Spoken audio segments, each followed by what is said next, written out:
Hello everyone, and welcome back to Mr. Sleepy Crime. I know many of you enjoy listening to these stories as you fall asleep. So before you drift off, I'd love for you to leave a comment letting me know where in the world you're tuning in from. And if you're enjoying the story, don't forget to like and subscribe. It really helps the channel grow. Before we begin, I want to acknowledge that this story involves real people and real tragedies. We tell these stories not for entertainment, but to remember the victims and perhaps help others recognize the warning signs that could prevent similar tragedies. For the best experience, feel free to lower the volume a little, just enough to let the story gently carry you off to sleep. Alright, please get comfortable, dim the lights, and let's dive into tonight's first story. In the quiet suburbs of Jacksonville, Florida, where palm trees sway gently in the coastal breeze and families go about their daily routines, a story unfolded that would shake a community to its core. This is the story of Yana Michelle Sawyer, a bright 16-year-old girl with dreams bigger than her years, a promising future within reach, and a secret that would ultimately cost her everything. It's December 2018. Christmas lights are beginning to appear on houses throughout Jacksonville's Arlington neighborhood. Students at Terry Parker High School are counting down the days until winter break. For most teenagers, it's a time of anticipation and excitement. But for Yana Sawyer, time was running out in ways no one could have imagined. Yana was not your typical teenager struggling to find her way. She was exceptional. Her report cards told a story of dedication and intelligence. Straight A's across the board. While many of her peers were still figuring out their futures, Yana was already on track to graduate early. She had accumulated multiple college scholarships, evidence of her hard work and the promise educators saw in her. Those who knew Yana described her as a homebody, someone who found comfort in familiar places and familiar faces. She wasn't the type to stay out late or disappear without explanation. Her world revolved around her mother, Kimberly Mobley, her grandmother Winella Haynes, and her close-knit family. She spent most nights either at home or at her Aunt Naomi Mobley's house. Nowhere else. But beneath this portrait of a model student and devoted daughter, something dark was taking shape. Something that would eventually unravel everything. By December 2018, Ayana was 5 months pregnant. For her mother, the news had been shocking at first. Kimberly Mobley wrestled with the reality that her teenage daughter was going to become a mother herself. But as the weeks passed, as she felt the baby kick for the first time, Kimberly's heart softened. She accepted it. The family accepted it. They were preparing to welcome a little girl into the world. A baby Ayana had already named Hazel Michelle Mobley. There was just one problem. Ayana wouldn't tell anyone who the father was. When pressed, she offered only a name, Kose. Just Kose. No last name, no details. It was a secret she held close. And it was a secret that would prove deadly. The day began like any other Wednesday at Terry Parker High School. Students filed into classrooms, gossiped in hallways, checked their phones between classes. For Ayana, morning classes passed without incident. But when lunchtime arrived around 11 o'clock, something changed. The surveillance cameras captured Ayana leaving the school grounds. She was wearing a white hoodie with the word pink emblazoned across the front, light blue jeans and black and white Adidas shoes. In her hands, she carried 2 large bags, the kind of bags you pack when you're planning to be gone for a while. She walked with purpose, not the hesitant steps of someone sneaking away, but the confident stride of someone who had somewhere to be. Someone was waiting for her. Someone she trusted. That surveillance footage would be the last confirmed sighting of Yana Sawyer alive. She never returned to class that afternoon. She never came home that evening. She simply vanished, as if the earth had opened up and swallowed her whole. At first there was confusion, then concern, then growing panic as hours turned into days. Kimberly Mobley knew immediately that something was terribly wrong. This wasn't like Yana. She wouldn't just run away. She wouldn't abandon her family. Not when they'd rallied around her. Not when they were preparing to help her raise Hazel. The Jacksonville Sheriff's Office launched a missing persons investigation. They canvassed the neighborhood, interviewed friends and family, followed up on every lead, but there was nothing. No trace of Yana, no activity on her phone, no sightings. It was as if she had simply ceased to exist. To understand what happened to Iana, we need to go back further, back to when the family dynamics began to shift in ways that weren't immediately obvious to everyone. Jonathan Joy Cokeheels wasn't Iana's blood relative. He was her uncle by marriage, having been married to Kimberly Mobley's sister, Naomi. In the early days, he seemed like a normal member of the family. Winella Haynes, Iana's grandmother, would later recall that Quills was a good uncle. He was a cool uncle. But something changed. Or perhaps something was always there, lurking beneath the surface, waiting for an opportunity. Ayana and other relatives would sometimes stay at Quills' home for weeks at a time. It wasn't unusual in their family for cousins and nieces and nephews to bounce between households. But during these stays, something inappropriate began happening. Something that would only come to light much later. The first hint came during Thanksgiving 2018, just weeks before Ayana's disappearance.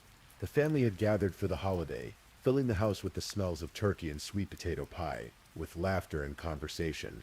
At some point, Winella Haynes walked outside and stumbled upon a scene that made her stomach drop. There was Quills with Ayana, holding her in what Winella would describe as a full embrace. Intimate, inappropriate, not the casual hug of an uncle and niece. His hands wrapped around her body in a way that spoke of something more. When Winella appeared, Quills jumped. He was startled, caught. Winella immediately went to Kimberly. It might be wise, she told her daughter, not to allow Quills to be alone with Iana. Kimberly took the warning seriously. She confronted Quills directly. Don't be around my children when I'm not around. But Quills knew Kimberly's work schedule. He knew when she'd be gone. And he came around anyway. Ayana's younger sister would later reveal something even more disturbing. She testified that she too had been sexually abused by Quills when she was just 13 years old. She had witnessed inappropriate touching, kissing, and sexual encounters between Quills and Ayana. She knew about their relationship, knew it was wrong, but she stayed silent. She was afraid. Afraid of what Quills would do if she told. Afraid of tearing the family apart. On Ayana's computer, investigators would eventually find a 4-page love letter. The letter spoke of running away, of being together, of a fantasy of escape. Authorities believed it was about Quills. Ayana, young and vulnerable, pregnant with his child, had convinced herself this was love, that they had a future together. She had no idea she was about to die. Jonathan Quills worked at a place called Ace Pick-A-Part, an auto salvage yard on Main Street in Jacksonville's north side. It was the kind of place where cars went to die, stripped for parts, crushed into cubes, their remains hauled away to landfills. The general manager of Ace Pick-A-Part would later testify about Quills' behavior on December 19th and 20th. 28. On the day Ayana disappeared, Quills left work without permission and without clocking out. This wasn't entirely unusual for him, but the timing was notable. He had unrestricted access to the property, including areas where customers and other employees typically didn't go. He had access to large commercial dumpsters, the kind that are emptied regularly and hauled to landfills. On one of those days, December 19th or 20th, the general manager saw Quills carrying duct tape around the property. There was no normal work duty that required duct tape. When asked about it later, Quills couldn't provide a satisfactory explanation. According to what would later emerge, Iana left Terry Parker High School that day believing she was going to start a new life with Quills. He had promised her they would run away together. Finally, they could be together without hiding, without shame, without judgment. She packed her bags and went to meet him at the salvage yard, her heart probably beating with a mixture of fear and excitement. She had no way of knowing that Quills had no intention of running away with her. The pregnancy had become a problem he needed to solve. Their secret relationship was on the verge of being exposed.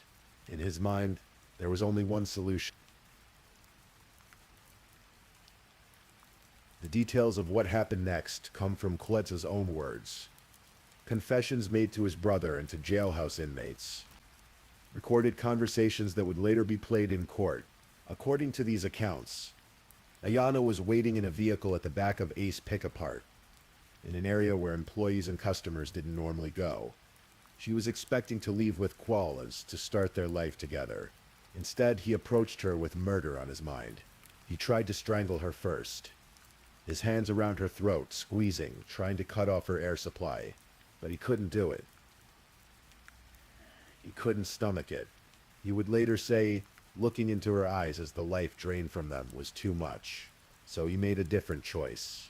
He pulled out a 9mm handgun, the same gun he had used at a shooting range earlier that very day. He aimed it at Ayana's chest and pulled the trigger. The sound of the gunshot must have echoed through the salvage yard, bouncing off the crushed cars and metal structures. But in a place like that, with machinery running and traffic passing by on nearby streets, one gunshot might not attract much attention. Ayana Sawyer was dead. Hazel Michelle Mobley, the baby girl who would never take her first breath outside the womb, was gone too, and Jonathan Queals was left with a body to dispose of. He moved quickly, methodically. He wrapped Ayana's body in a carpet and carried it to one of the large commercial dumpsters on the property. He knew the schedule. He knew this particular dumpster was full and scheduled to be emptied that same day. Once the garbage truck came, Ayana's body would be hauled away to the Otis Road landfill, buried under tons and tons of trash. He disposed of her backpack separately, making sure nothing could be easily traced back to him. Then he dealt with Ayana's car. He ditched it in a location where it wouldn't immediately be connected to the salvage yard. By the time he was done, it was as if Ayana had simply vanished into thin air. If Jonathan Quails thought he had committed the perfect crime, he was wrong. His biggest mistake was talking, and the person he talked to was his own brother, Joseph Quails. On December 20th, 2018, the day after Ayana disappeared, Jonathan contacted Joseph 4 times, 4 separate calls, growing more urgent, more desperate. He needed to talk to someone. He needed to confess. Joseph would later testify about those conversations, and his testimony would prove devastating to his brother's defense. According to Joseph, Jonathan described exactly what he had done, how he'd told Gianna they were running away together, how he'd made her wait in the car at the salvage yard, how he'd tried to strangle her but couldn't go through with it, how he'd shot her in the chest instead, how he'd wrapped her body in carpet and put it in a dumpster that he knew would be emptied. That same day, Jonathan even explained his knowledge of human decomposition knowledge he'd gained from his mother, who used to work at a morgue. He told Joseph that by the time anyone started looking for Ayana's body, it would be in an advanced state of decay, buried under thousands of tons of garbage. They'd never find her. But Joseph Quills was torn. On one hand, this was his brother, his flesh and blood. On the other hand, a 16-year-old girl and her unborn baby were dead, and a family was suffering, not knowing what had happened to their daughter. Joseph did what his conscience told him he had to do. He went to the police. The confession from Joseph Queals transformed the case from a missing persons investigation into a murder inquiry. Suddenly, detectives had a suspect, a timeline, and a possible location for the body.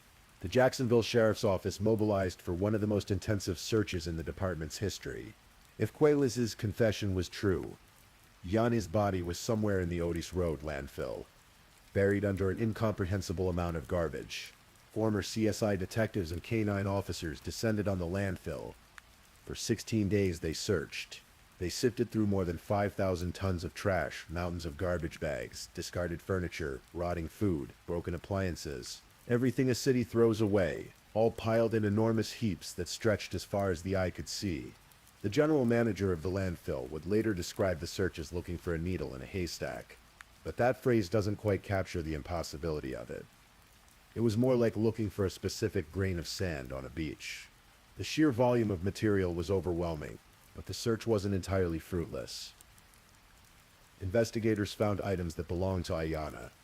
Textbooks from Terry Parker High School, pieces of her clothing, personal items. These discoveries confirmed that some of Ayana's belongings had ended up exactly where Quealis said they would. But Ayana herself, her body, remained hidden somewhere in that vast landscape of garbage.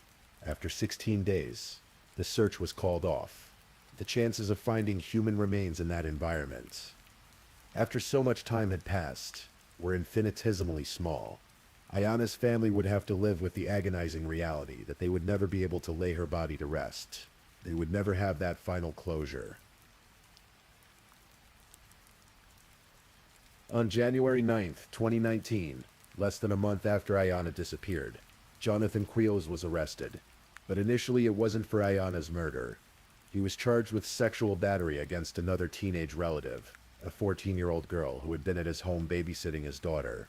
The offense had occurred in mid-December 2017, more than a year before Ayanna vanished. The victim had told her mother about the abuse in late 2018. After Ayanna went missing, it was as if Ayanna's disappearance had given her the courage to come forward, to break the silence about what Quayles had done to her. While Quayles sat in the Duval County Jail awaiting trial on that charge, he made another critical error. He talked, and this time he talked to jailhouse inmates. One inmate would later testify that Quayles confessed to getting his underage niece pregnant. He said he'd told her to come to his workplace so he could get rid of the baby. Instead of helping with an abortion, Quayles began choking Ayanna. When that didn't work, he pulled out a gun and shot her. Then he called his brother. The inmate's account corroborated what Joseph Quayles had told police. It also corroborated details that only someone who had been there or someone Quayles had told would know. But perhaps the most damning evidence came from a recorded conversation. While in jail, Quayles had a 2-hour conversation with 2 other inmates. In it, he discussed details about the case that hadn't been made public. He talked about dumping Ayanna and her backpack in separate locations. He mentioned his knowledge of human decomposition from his mother's work at the morgue. He described using a 9mm gun, the same type of weapon he'd fired at a gun range on the day Ayanna disappeared. He even discussed the timeline of when Ayanna was disposed of, and when people started looking for her. He explained why they probably wouldn't find her body in the landfill, describing how much garbage would have to be sorted through. In August 2019, Quayles was officially charged with 2 counts of first-degree murder. 1 for Ayanna, 1 for her unborn child, and 1 count of sexual battery. Then came the long wait. Legal proceedings moved slowly, complicated by the COVID-19 pandemic and various defense motions. Years passed. Ayanna's family waited for justice. The case hung over Jacksonville like a dark cloud. It wouldn't be until September 2023, nearly 5 years after Ayanna's disappearance, that Jonathan Quayles would finally face trial. When jury selection began for the trial of Jonathan Quayles, the defense team faced an uphill battle. The media coverage had been extensive. Everyone in Jacksonville seemed to know about the case. Finding impartial jurors would be challenging. Quayles himself complained that people in jail were calling him a monster and a predator because of the media attention. He worried that the court wouldn't be able to find an unbiased jury. After 3 days of questioning more than 100 potential jurors, 12 jurors and 4 alternates were finally selected. On Thursday morning, opening statements began. The prosecution laid out their case methodically. They presented a timeline of December 19, 2018, Ayanna leaving school with her bags. The surveillance footage, her arrival at the salvage yard. They presented evidence of the inappropriate relationship between Quayles and Ayanna. They called witness after witness, each one adding another piece to the puzzle. Kimberly Mobley, Ayanna's mother, took the stand. She spoke about her daughter's pregnancy, about how she'd come to accept it, about the baby girl they were preparing to welcome. She described Ayanna's relationship with her uncle, the warning she'd given Quayles to stay away. She talked about the last time she saw her daughter alive. Vanilla Haynes, Ayanna's grandmother, testified about the inappropriate embrace she'd witnessed during Thanksgiving 2018. She described Quayles' reaction when she caught them, how he jumped, startled, guilty. Ayanna's sister, now older and braver, took the stand and shared her own story of abuse. She admitted she'd known about Quayles and Ayanna's relationship, but had stayed quiet out of fear. She testified that Jose, the mysterious father Ayanna had mentioned, was actually Quayles. One of Ayanna's close friends testified that on December 19th, Ayanna had told her she'd be going to stay with Quayles for 2 weeks. She had believed they were really running away together.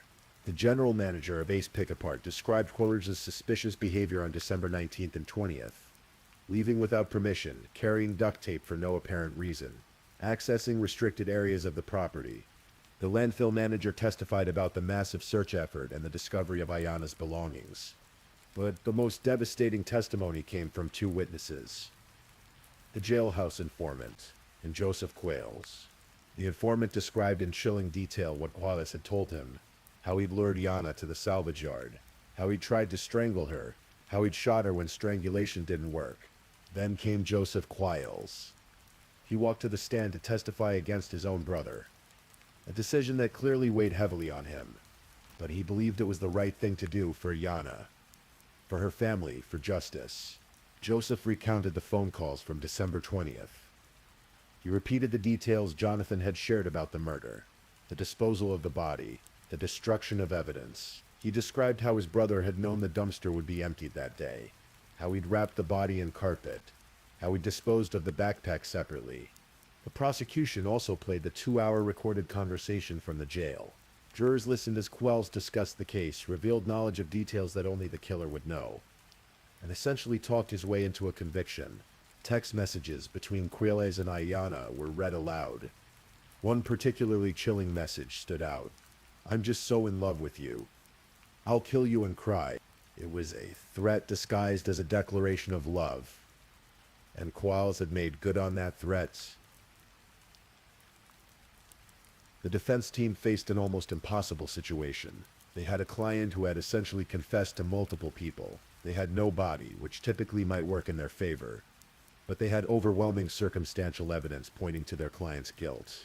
Their strategy was to argue that without a body, there was no definitive proof Ayanna was even dead.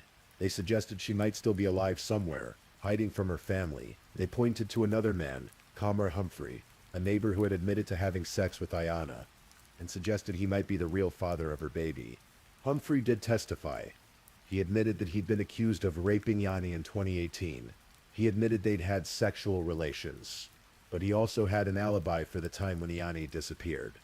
Travel records proved he wasn't even in Jacksonville on December 19th. The defense called witnesses who claimed to have seen Ayanna after December 19th.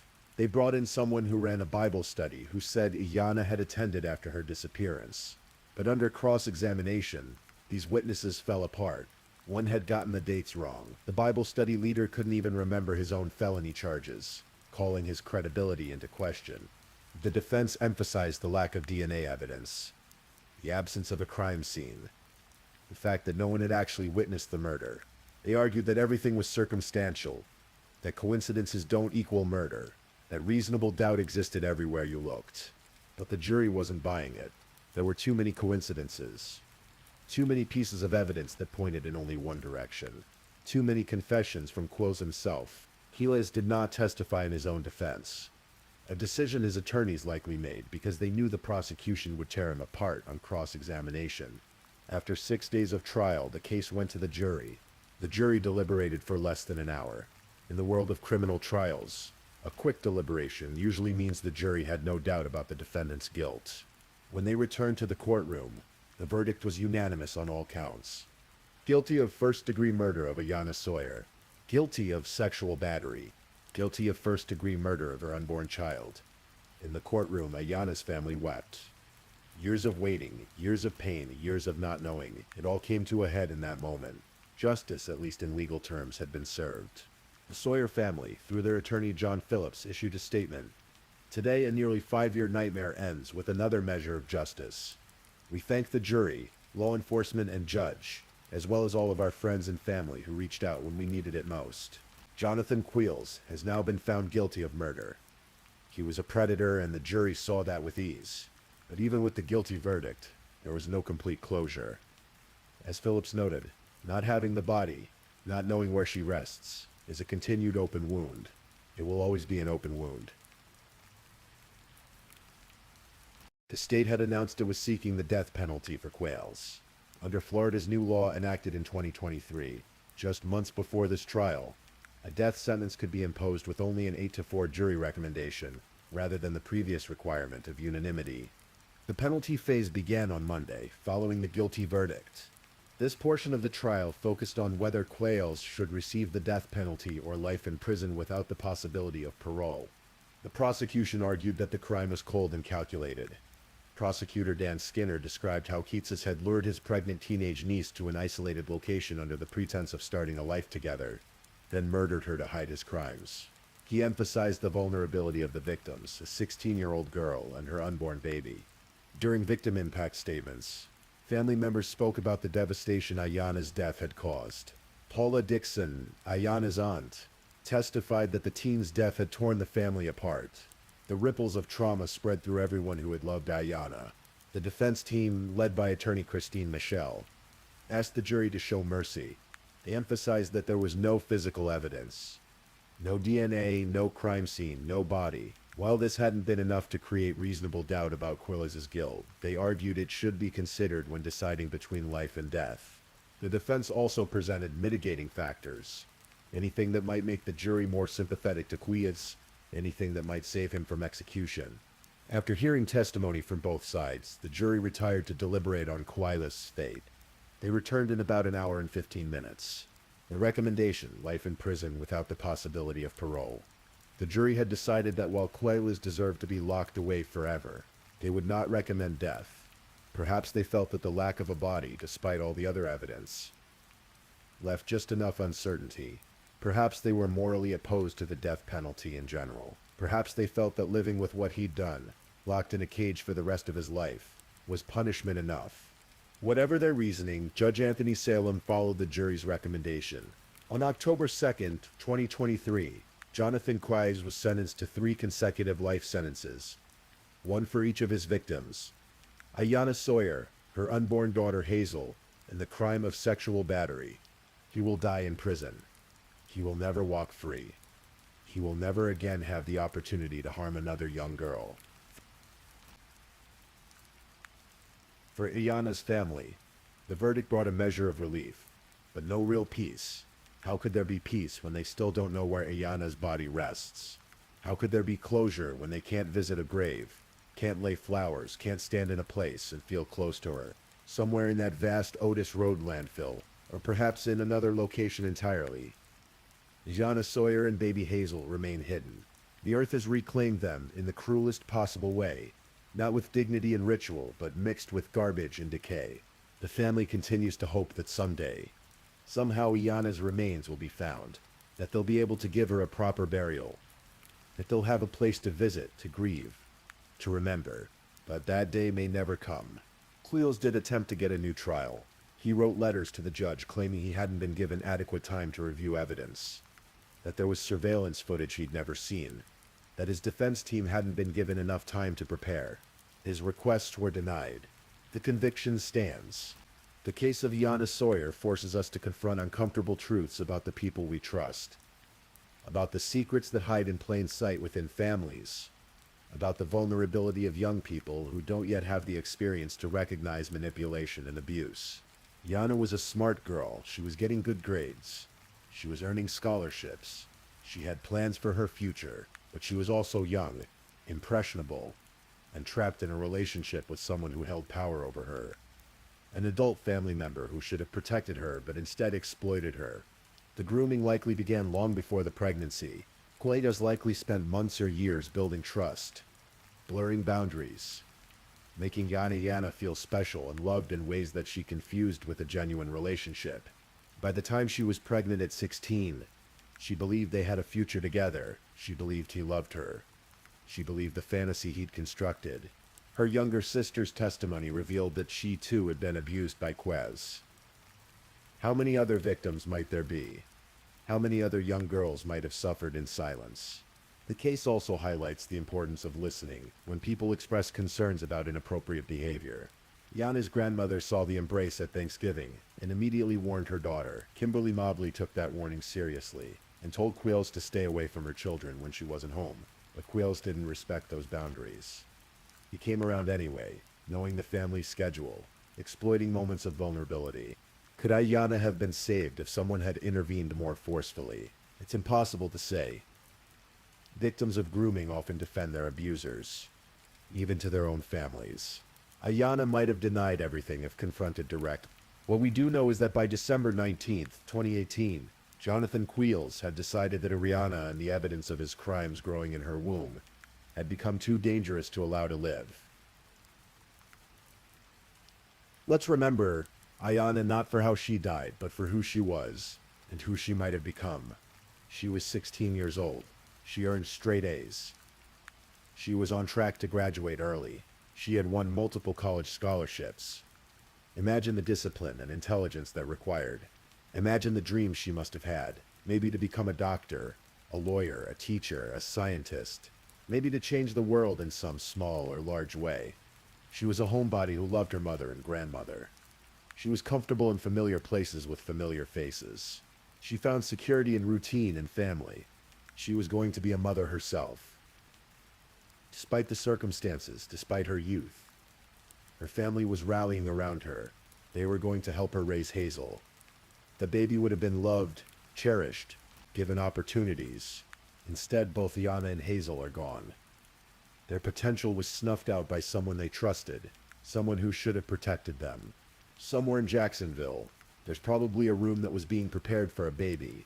Maybe a crib that was assembled, but never used. Maybe tiny clothes that were purchased but never worn. Maybe a name painted on a wall. Hazel Michelle Mobley, marking a space for someone who never got to occupy it. Kimberly Mobley lost both her daughter and her granddaughter in one terrible act. The weight of that loss is unimaginable. As you drift off to sleep tonight, safe in your bed, far from the horror of the story, perhaps you'll spare a thought for Ayanna Sawyer, a girl who should be in her 20s now, maybe finishing college, maybe starting a career, maybe raising her daughter who would be about 5 years old. Instead, she's forever 16, forever missing, forever lost in a landscape of garbage and decay, her exact resting place unknown even to those who loved her most. Jonathan Queilis sits in a Florida prison tonight, and he'll sit there tomorrow night, and every night after that until he dies. He knows where Ayanna is, or at least where he left her. That knowledge is locked in his mind, a secret he might take to his grave. Some true crime stories end with closure, a body found, a grave visited, a sense of finality even in tragedy. This is not one of those stories. The wound remains open, the pain continues, but justice in its imperfect way has been served.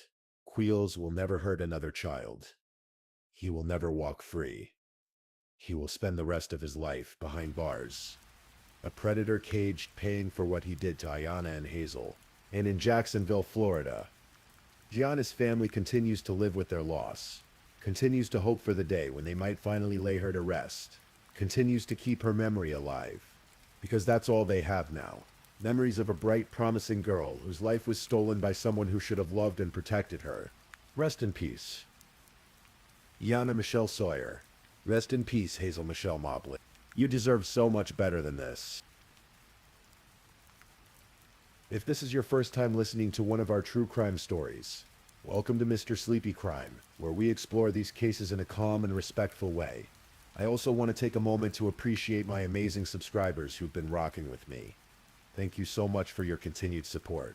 If you're still awake and listening, don't forget to drop a comment. Let me know where you're tuning in from and the current time in your corner of the world. Or just say something to let me know you're still here. And if you haven't already, be sure to like this video and subscribe so you don't miss our next true crime stories for sleep. Now let's move on to our second story.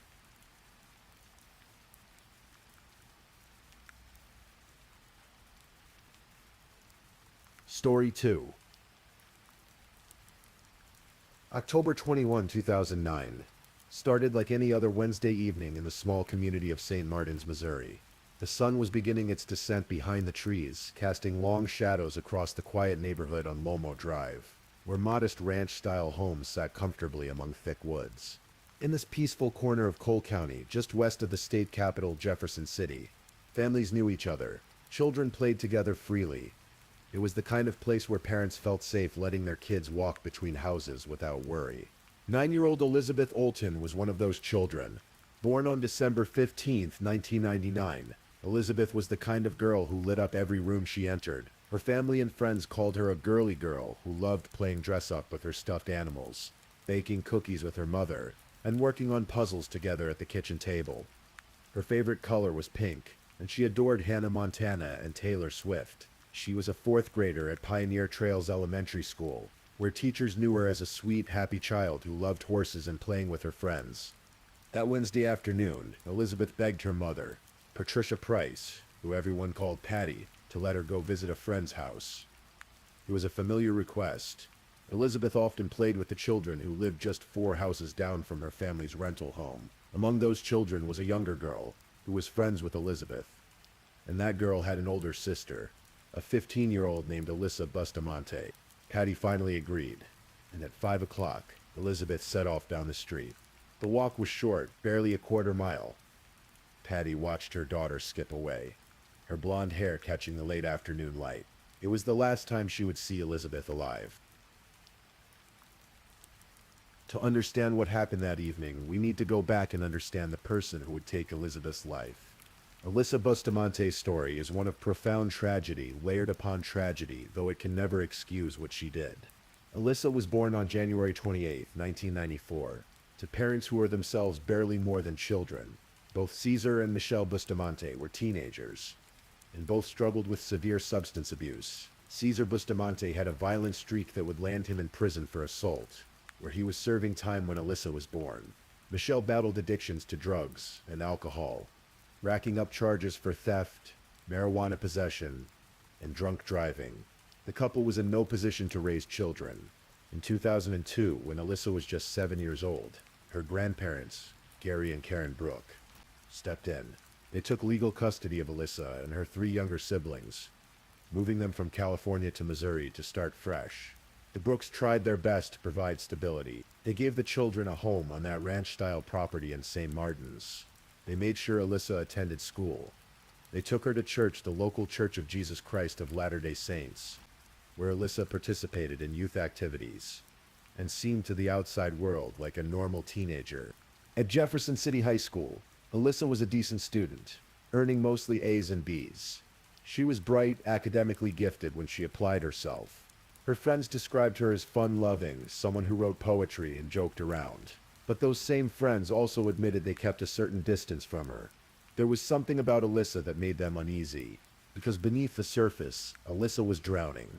At age 11, Alyssa made her first suicide attempt. She tried to harm herself by cutting, and the incident was serious enough that in September 2007, at age 13, she was hospitalized for 10 days in a psychiatric facility in St. Martin's. Doctors diagnosed her with major depressive disorder. They prescribed antidepressants, Prozac, and sent her home with instructions for ongoing therapy.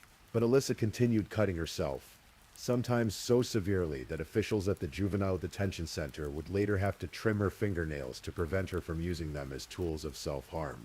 Alyssa's online presence revealed something darker than teenage angst. On her YouTube profile, under the section listing her hobbies, she wrote, "killing people and cutting." Her MySpace page echoed the same disturbing interests. She posted pictures of herself in dark gothic makeup with smeared lipstick, cultivating an image that spoke to death and violence. In one video, she could be seen trying to convince her younger brothers to touch an electrified fence, laughing as they hesitated. Another photo showed what appeared to be her hand holding a knife, mock stabbing a friend in the stomach. Her Twitter feed was equally troubling. One post read, "All I want in life is to find a reason for all this pain." Another proclaimed, "Bad decisions make great stories." Those who worked with Alyssa in therapy noted her violent propensities. Her sessions revealed someone with not just depression but borderline personality disorder and intense homicidal ideation. Yet despite all these warning signs, despite the hospitalizations and the medications and the therapy sessions, Alyssa remained in the community. She attended school. She went to church. She lived 4 houses down from Elizabeth Olten. On October 19, 2009, 2 days before Elizabeth disappeared, Alyssa did something deliberate. She went into the woods behind her grandparents' house, the same woods that stretched between her home and Elizabeth's, and she dug 2 holes in the ground. They were shallow graves. When questioned later, authorities would speculate that Alyssa might have originally intended to kill her younger brothers. The graves would have been the right size, but she never confirmed this theory, and the truth of her original plan remains known only to her. What we do know is that on Wednesday, October 21, Alyssa had a plan. Her younger sister was friends with Elizabeth, and that connection provided the perfect opportunity. When Elizabeth came to visit that evening, Alyssa convinced her little sister to invite Elizabeth to come to the woods with them. There was a surprise waiting there. Alyssa told Elizabeth, something special just for her. Elizabeth, trusting and excited, agreed. She followed Alyssa's younger sister toward the forest. But when they reached the edge of the woods, Alyssa sent her sister back home, telling her to wait there. Then Alyssa led Elizabeth deeper into the trees, away from the houses, away from anyone who might hear. What happened next was an act of violence, so brutal, so senseless that it defies comprehension. Alyssa strangled 9-year-old Elizabeth Olten. As the little girl struggled for breath, Alyssa took out a kitchen knife. She slit Elizabeth's throat. Then, as Elizabeth lay dying, Alyssa stabbed her 8 times in the chest. The attack was prolonged and deliberate. It was not an accident, not a moment of temporary insanity. It was murder, carried out with cold precision. When Elizabeth was dead, Alyssa dragged her small body to one of the pre-dug graves and rolled her in. She covered the grave with leaves and branches, trying to conceal what she had done. Then she walked back through the woods, back to her grandparents' house, back to her normal life. By 6 o'clock, Patty Price knew something was wrong. Elizabeth was afraid of the dark. She would never stay out past sunset, especially not in the woods, and she had promised to be home for dinner. When she didn't show up, Patty immediately called the police. Cole County Sheriff Greg White mobilized quickly. This was a small community, and a missing 9-year-old was everyone's worst nightmare. Within hours, volunteers began gathering. Hundreds of residents from St. Martin's and the surrounding areas showed up to search. They combed through the woods with flashlights, calling Elizabeth's name. The FBI joined the effort. The Missouri Highway Patrol deployed helicopters equipped with infrared scanners to search for heat signatures on the ground. The search continued through the night and into the next day. Thursday brought rain, but still the volunteers came, more than 70 people on the ground, searching systematically through the dense forest. Patty Price and her family waited in agony, hoping against hope that Elizabeth had simply gotten lost, that she would be found safe. The police had one crucial piece of information. Elizabeth had a cell phone with her. They contacted AT&T for an emergency ping to triangulate the phone's location. The ping placed the phone deep in the woods. In the area, volunteers were already searching, but despite the technological help, despite the massive search effort, Elizabeth's body remained hidden beneath those leaves and branches. Meanwhile, Alyssa Bustamante went about her day as if nothing had happened. After murdering Elizabeth, she went home and wrote in her diary. The entry, written in her own hand, would later become one of the most chilling pieces of evidence in the case. "I just fucking killed someone," she wrote. "I strangled them and slit their throat and stabbed them, now they're dead. I don't know how to feel at the moment. It was amazing. As soon as you get over the 'oh my god, I can't do this' feeling, it's pretty enjoyable. I'm kinda nervous and shaky though right now. Okay, I gotta go to church now. Lol." That's right. After murdering a 9-year-old child, Alyssa Bustamante went to a church dance. While hundreds of people searched desperately for Elizabeth, while Patty Price sobbed and prayed for her daughter's safe return, Alyssa danced and socialized, carrying the secret of what she'd done.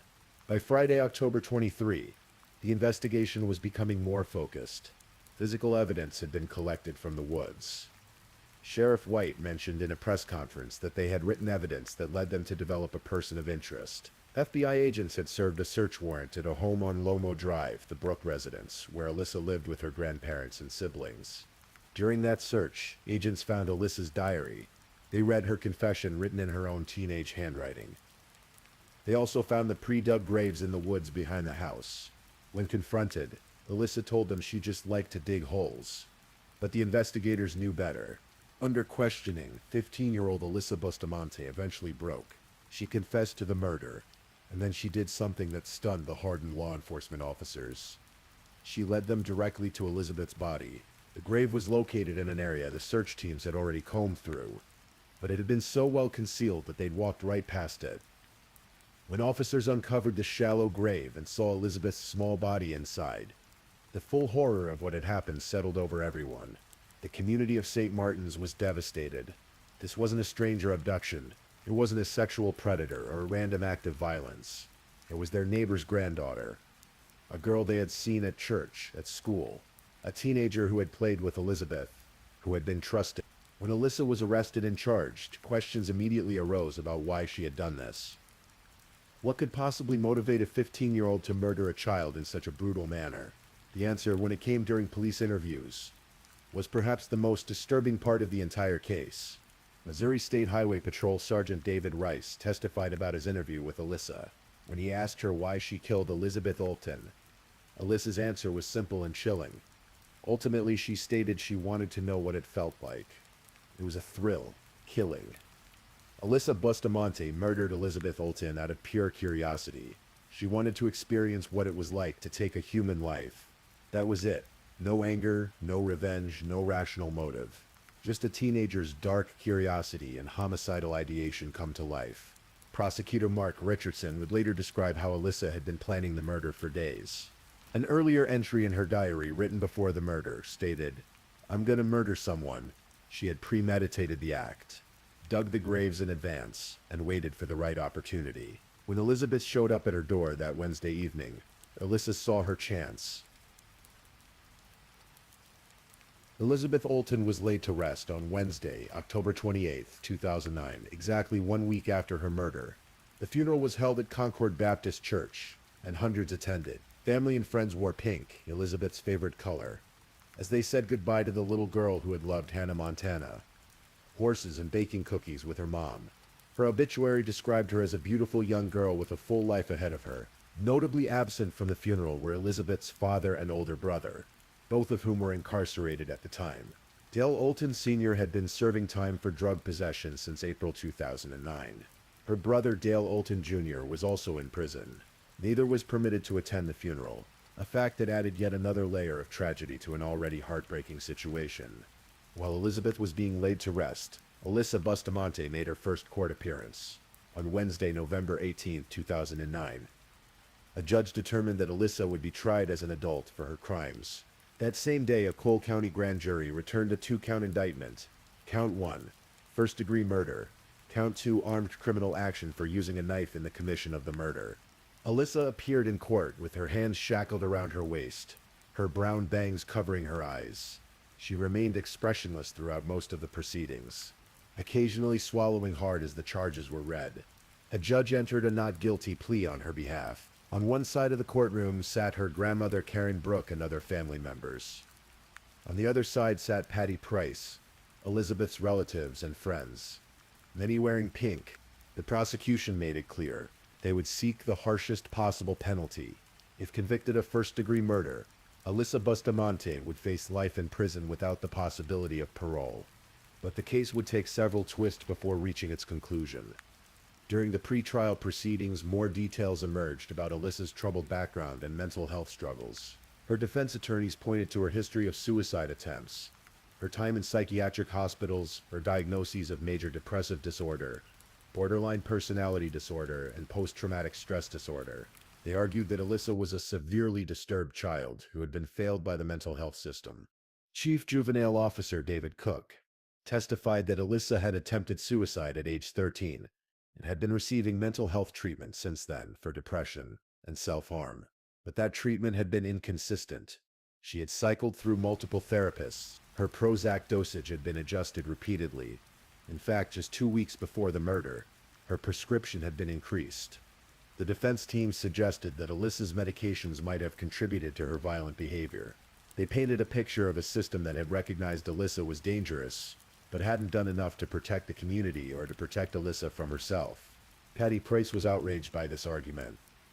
In October 2012, she filed a wrongful death lawsuit against Pathways Behavioral Health Care, the mental health provider that had treated Alyssa, along with 2 of its employees, Dr. Sultana and counselor Ron Wilson. The lawsuit alleged that these mental health professionals had been aware of Alyssa's violent propensities and specific threats, but had failed to warn Elizabeth's family or take action to prevent the tragedy. Attorney Matthew Dia wrote in the lawsuit that Alyssa's violent tendencies were well documented, pointing to her MySpace declarations about killing people, the video of her electrocuting her brothers, photos of her holding a knife to another girl's throat, and other disturbing evidence. The lawsuit claimed that despite knowing all this, the mental health providers did nothing to detain Alyssa or warn potential victims. The lawsuit became complicated, however, due to patient confidentiality laws. Medical providers are required to protect patient privacy, and accessing Alyssa's mental health records proved difficult even in a civil proceeding. Eventually, Patty Price agreed to settle the lawsuit in 2015 for $5 million, though it's unlikely she would ever collect that sum from the teenage killer. As Alyssa's trial date approached in early 2012, her defense team made a strategic calculation. The case against her was overwhelming. Her own diary confession, her admission to police, the physical evidence, her leading investigators to the body, and at the time Missouri law required a mandatory sentence of life, without parole for anyone convicted of first-degree murder, even juveniles. But there were rumblings that the United States Supreme Court was considering cases that might change how juveniles could be sentenced. If the Supreme Court ruled that mandatory life without parole sentences for juveniles were unconstitutional, Alyssa might have a chance at eventual freedom if she could avoid a first-degree conviction. On January 10, 2012, just 18 days before Alyssa's 18th birthday, she accepted a plea deal. She pleaded guilty to second-degree murder and armed criminal action. In exchange, the first-degree murder charge was dropped, and she would be eligible for parole. The sentencing hearing in February 2012 was emotionally devastating for everyone involved. Over 2 full days, the court heard testimony from family members, clinicians, and psychiatrists. The prosecution urged Judge Patricia Joyce to impose the maximum sentence, life in prison, with the possibility of parole for the murder charge, plus an additional 71 years for armed criminal action. So every time she's up for parole, the prosecutor said she can explain, "Because I robbed 71 years from Elizabeth Olten on October 20." The defense continued to emphasize Alyssa's mental illness and the failures of the systems that should have helped her. They argued she had been in desperate need of hospitalization, but had been released back into the community where she posed a danger. During the closing arguments, emotions ran high in the courtroom. When prosecutor Mark Richardson referenced a diary entry from days before the murder that stated, "I'm gonna murder someone," because of a phone issue, Alyssa's grandmother Karen Brooke broke down sobbing. She stood up and stormed out of the courtroom, unable to bear hearing more. After Richardson finished his statements, Elizabeth's grandmother Sandra Korn stood and declared, "I think Alyssa should get out of jail the day Elizabeth gets out of the grave." For the first time since her arrest in 2009, Alyssa Bustamante showed emotion. She began crying before being escorted back to her cell. On February 8, 2012, Judge Patricia Joyce handed down the sentence. Alyssa Bustamante would serve life in prison with the possibility of parole for second-degree murder, followed by a consecutive 30-year sentence for armed criminal action. The consecutive nature of the sentences meant Alyssa would have to serve substantial time before becoming eligible for parole. At the sentencing, Alyssa made a statement to Elizabeth's family. "I know words can never be enough," she said, "and they can never adequately describe how horribly I feel for all of this. If I could give my life to get her back, I would. I'm sorry." Patty Price and her family sat in silence. They offered no reply. Patty Price had already made her feelings clear. Earlier in the proceedings, she had called Alyssa an evil monster and told the court, "I hate her. I hate everything about her." She was particularly enraged by those who emphasized Alyssa's age as a mitigating factor. In her victim impact statement, Price had been so impassioned that Judge Joyce actually had to ask her to stop. Alyssa was transferred to Chillicothe Correctional Center in Chillicothe, Missouri, where she would begin serving her sentence. But the story didn't end there. In 2014, Alyssa attempted to have her guilty plea overturned. Her new attorney, Gary Brotherton, argued that her public defenders had given her bad advice. He claimed they should have waited to see if the Supreme Court would rule on juvenile sentencing before advising her to take the plea deal. He also argued they should have taken the case to trial and pressed for a better sentence from a jury. But in March 2014, Judge Joyce denied the motion. The guilty plea and sentence would stand. Then, years later, came another controversy that would reopen old wounds for Elizabeth's family. In 2018, a federal judge ruled that the state of Missouri had violated the rights of people serving life without parole for offenses committed as juveniles. This ruling led to changes in Missouri law. Senate Bill 26 was passed, allowing juvenile offenders to seek earlier parole hearings as part of prison reform efforts. The bill specifically blocked those convicted of first-degree murder from this early parole. But Alyssa had pleaded guilty to second-degree murder. Patty Price was horrified. She had been told at sentencing that Alyssa would not see the parole board until she was quite old. Now suddenly, Alyssa was eligible for a hearing much sooner. Price and her supporters fought to get the law amended. They successfully lobbied for Senate Bill 754, which would extend the prohibition to include second-degree murder convictions. The legislature passed the bill, and it was sent to Governor Mike Parson for his signature. Price and her allies even pushed for it to be called Elizabeth's Law in honor of the little girl who had been killed. But Governor Parson didn't sign the bill in time. On Mother's Day 2024, 15 years after Elizabeth's murder, Patty Price received an automated phone call. It was an invitation to attend Alyssa Bustamante's parole hearing, scheduled for Monday, July 8th. Price was devastated, but determined. In a letter to a local news station, she wrote, "The person that brutally murdered my daughter was sentenced to life in prison plus 30 years. I had been told at the time of sentencing that she would not be seeing the parole board until she was quite old." She continued, "Gary family friend Gary Bembim and I will attend the hearing. I will beg the parole board not to vote to let her out. I will relive my pain for them if it means it could make any difference at all. There is very little I can do for my daughter now, but show up." On July 8, 2024, Alyssa Bustamante appeared before the Missouri Board of Probation and Parole for her hearing. She was 30 years old. Elizabeth Olten would have been 24 had she lived. The parole board heard from Patty Price and her supporters. They reviewed the case files. The brutality of the crime, Alyssa's behavior in prison. The board denied parole. Alyssa Bustamante's next parole hearing is scheduled for 2029. Even if she is eventually granted parole from her life sentence, she must still serve her consecutive 30-year sentence for armed criminal action. Due to her age at the time of conviction, she needs to serve only 15 years of that consecutive sentence before becoming eligible for parole on it. With good behavior credits, her earliest possible release date is projected to be 2059, when she will be 65 years old. The murder of Elizabeth Olten remains one of the most disturbing cases in recent American criminal history. Not because of who committed it, but because of why. There was no rational motive.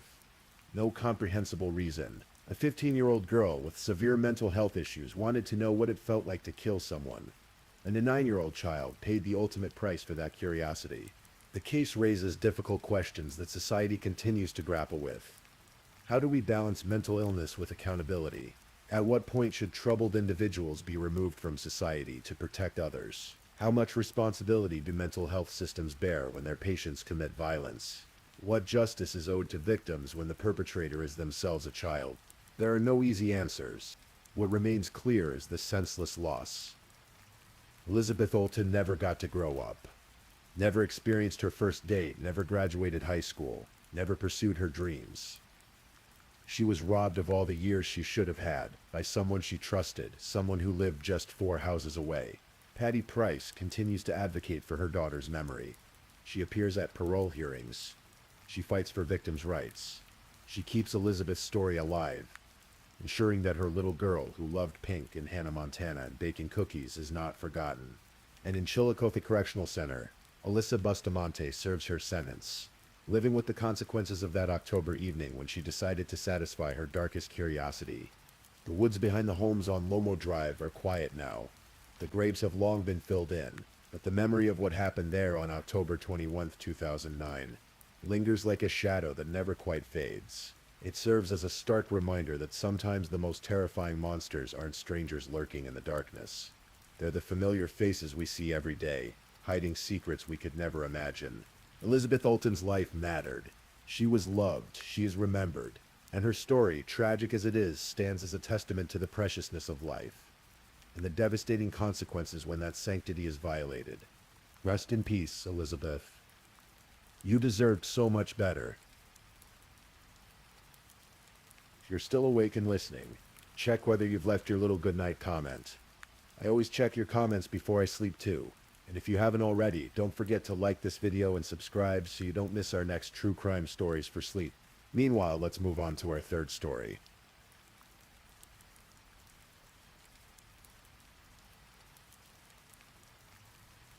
Story 3.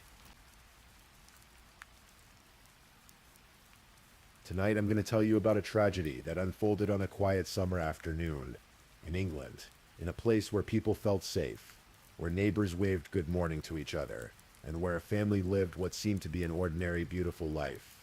This is the story of the Hunt family. It was Tuesday, July 9th, 2024.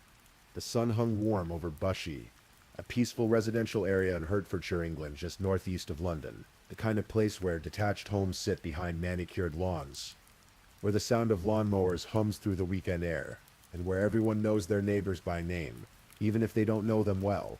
On Ashland Close, the Hunt family home stood quiet that morning. It was an 800,000 pounds detached house. Nothing ostentatious, just comfortable. The kind of home that reflected years of hard work and love. Inside lived Carol Hunt, 61 years old. A woman neighbors described as warm and friendly. She was married to John Hunt, a man whose voice was known to millions across Britain, though his face might not have been. John Hunt was a BBC racing commentator. For 20 years, he had been the voice that painted pictures of horses thundering down racetracks for Radio 5 Live listeners. His was a steady, reliable presence during the Grand National, the Derby, and countless other races that punctuated the British sporting calendar. But John's talents stretched beyond the racecourse. He had also become a familiar voice during the Olympics, commentating on swimming, diving, equestrian sports, even the luge. He was, by all accounts, unflashy, but infinitely relatable. A former police officer who had traded his badge for a microphone back in the 1980s when he started working with Ladbrokes. John and Carol had built a life together. They had 3 daughters, Amy, Hannah, and Louise. That Tuesday, John was away at work, doing what he loved, calling races at Lingfield Racecourse. He had no idea that the world as he knew it was about to shatter into a million irretrievable pieces. Back at the house, Carol was going about her day. Hannah, 28, was a beautician, skilled in the art of making others feel beautiful. Louise, 25, was a dog groomer who worked from a pod in the family's back garden. She loved animals, spent her days surrounded by them, their tails wagging as she carefully trimmed and brushed their coats. The sisters were close. Just 2 months earlier, they had gone out to dinner together with Amy, their older sister. That evening had been filled with gratitude. They talked about how lucky they were, how fortunate to have the parents they had, to have the life they'd been given. It was one of those rare moments when you step back from the everyday rush and truly appreciate what you have. None of them could have known how precious that memory would become. Louise had recently ended a relationship. His name was Kyle Marcus Clifford, 26 years old, from Enfield in North London. They'd been together for about 18 months, and by all outward appearances it had been unremarkable. Not abusive, not marked by violence or raised voices. Kyle had spent a lot of time at the Hunt home during those months. The family had misgivings about him, subtle concerns that nibbled at the edges of their awareness, but nothing that raised alarm bells, nothing that made them fear for Louise's safety. Louise ended things on June 26, 2024, just 13 days before that Tuesday in July. She had grown concerned about Kyle's views, his behavior, the way his arrogance and anger had begun to show through the cracks in whatever facade he'd maintained. When she told him it was over, he seemed to accept it. He appeared calm, understanding even. Louise must have felt relieved. But Kyle Clifford was not calm. He was not understanding. And the days following the breakup, Kyle went shopping, not for groceries or everyday necessities. He purchased a Horizon Cornet MXT 405 compound crossbow and 6 bolts. He bought a 10-inch steel butcher's knife. He ordered a CO2 Glock air pistol, though that wouldn't arrive in time. He acquired large quantities of petrol, duct tape, and rope. These were not the purchases of a man accepting a breakup. These were the carefully considered acquisitions of someone planning something terrible. Kyle Clifford had a background that made these purchases all the more chilling. He was a former soldier, having briefly served in the Queen's Dragoon Guards from around 2019 to 2022. He'd been trained, disciplined, taught to be efficient. He'd also worked as a security guard, and there was something else, a dark thread that ran through his family. Kyle's older brother, Bradley, was also a convicted murderer, sentenced at the Old Bailey in 2018 and still in prison. Murder, it seemed, was not foreign to the Clifford family. But Louise didn't know what Kyle was planning. Neither did Carol or Hannah. As far as they knew, the relationship was over, and life would move forward as it always did. It was 13:40 on that Tuesday afternoon, when Kyle Clifford parked his car on a street near Ashland Close. He sat there for a moment calculating, checking. He got out of his vehicle and walked to where he could see the Hunt family's driveway. Looking for cars, trying to determine who was home. John's car wasn't there. Good. Kyle returned to his vehicle and pulled out his phone. He searched online for horse racing events. He was checking John Hunt's schedule, making sure the BBC commentator would be away, making sure he wouldn't interrupt what was about to happen. Satisfied that the coast was clear, Kyle prepared himself. He concealed his knife in a rucksack and approached the house. At 14:32, he rang the doorbell. The Hunt family had a doorbell camera, one of those modern security measures that so many families install for peace of mind. It captured everything. The video shows Carol Hunt answering the door, her face friendly, unsuspecting. Kyle stood there with his rucksack, his expression neutral. "I'm just dropping off some of Louise's stuff," he told her. It was such a simple lie, so perfectly ordinary. Of course he would return his ex-girlfriend's belongings. That's what decent people do after a breakup. Carol's face showed nothing but kindness. She even asked him how he was. "I'm good, thank you," Kyle replied. Then he said something else. Something the camera picked up, but that was lost to the chaos that followed. Perhaps he noticed something in Carol's expression, some concern, because he asked, "What's wrong? You look like..." But Carol invited him in. Why wouldn't she? This was Louise's ex-boyfriend. Someone who had spent countless hours in their home over the past 18 months. Someone who had seemed, by all accounts, like a normal young man. The doorbell camera recorded the interaction, just as it would record sounds from inside the house throughout the rest of the day. A silent witness to horror. Once Kyle was inside, something shifted. The mask dropped. He reached into his rucksack and pulled out the knife. Carol Hunt never had a chance. The medical examination would later show that she died from stab wounds to her chest and abdomen. But Kyle didn't just attack her and leave. No, he stayed. He waited. He wanted to make sure she was dead. The doorbell camera would later reveal that he left the property at 15:07, 35 minutes after he'd arrived. 35 minutes during which Carol Hunt slowly bled to death on the floor of her own home. Kyle walked back to his car and retrieved the crossbow. He concealed it under a blanket and returned to the house. He let himself in. Now he just had to wait for Louise. Louise was in her dog grooming pod in the back garden, completely unaware that anything was wrong. She was probably finishing up with a client, perhaps humming to herself, stroking the soft fur of whatever dog she was caring for that afternoon. She had no idea her mother was already dead inside the house. When Louise entered the property, Kyle was waiting. What happened next would later be detailed in court.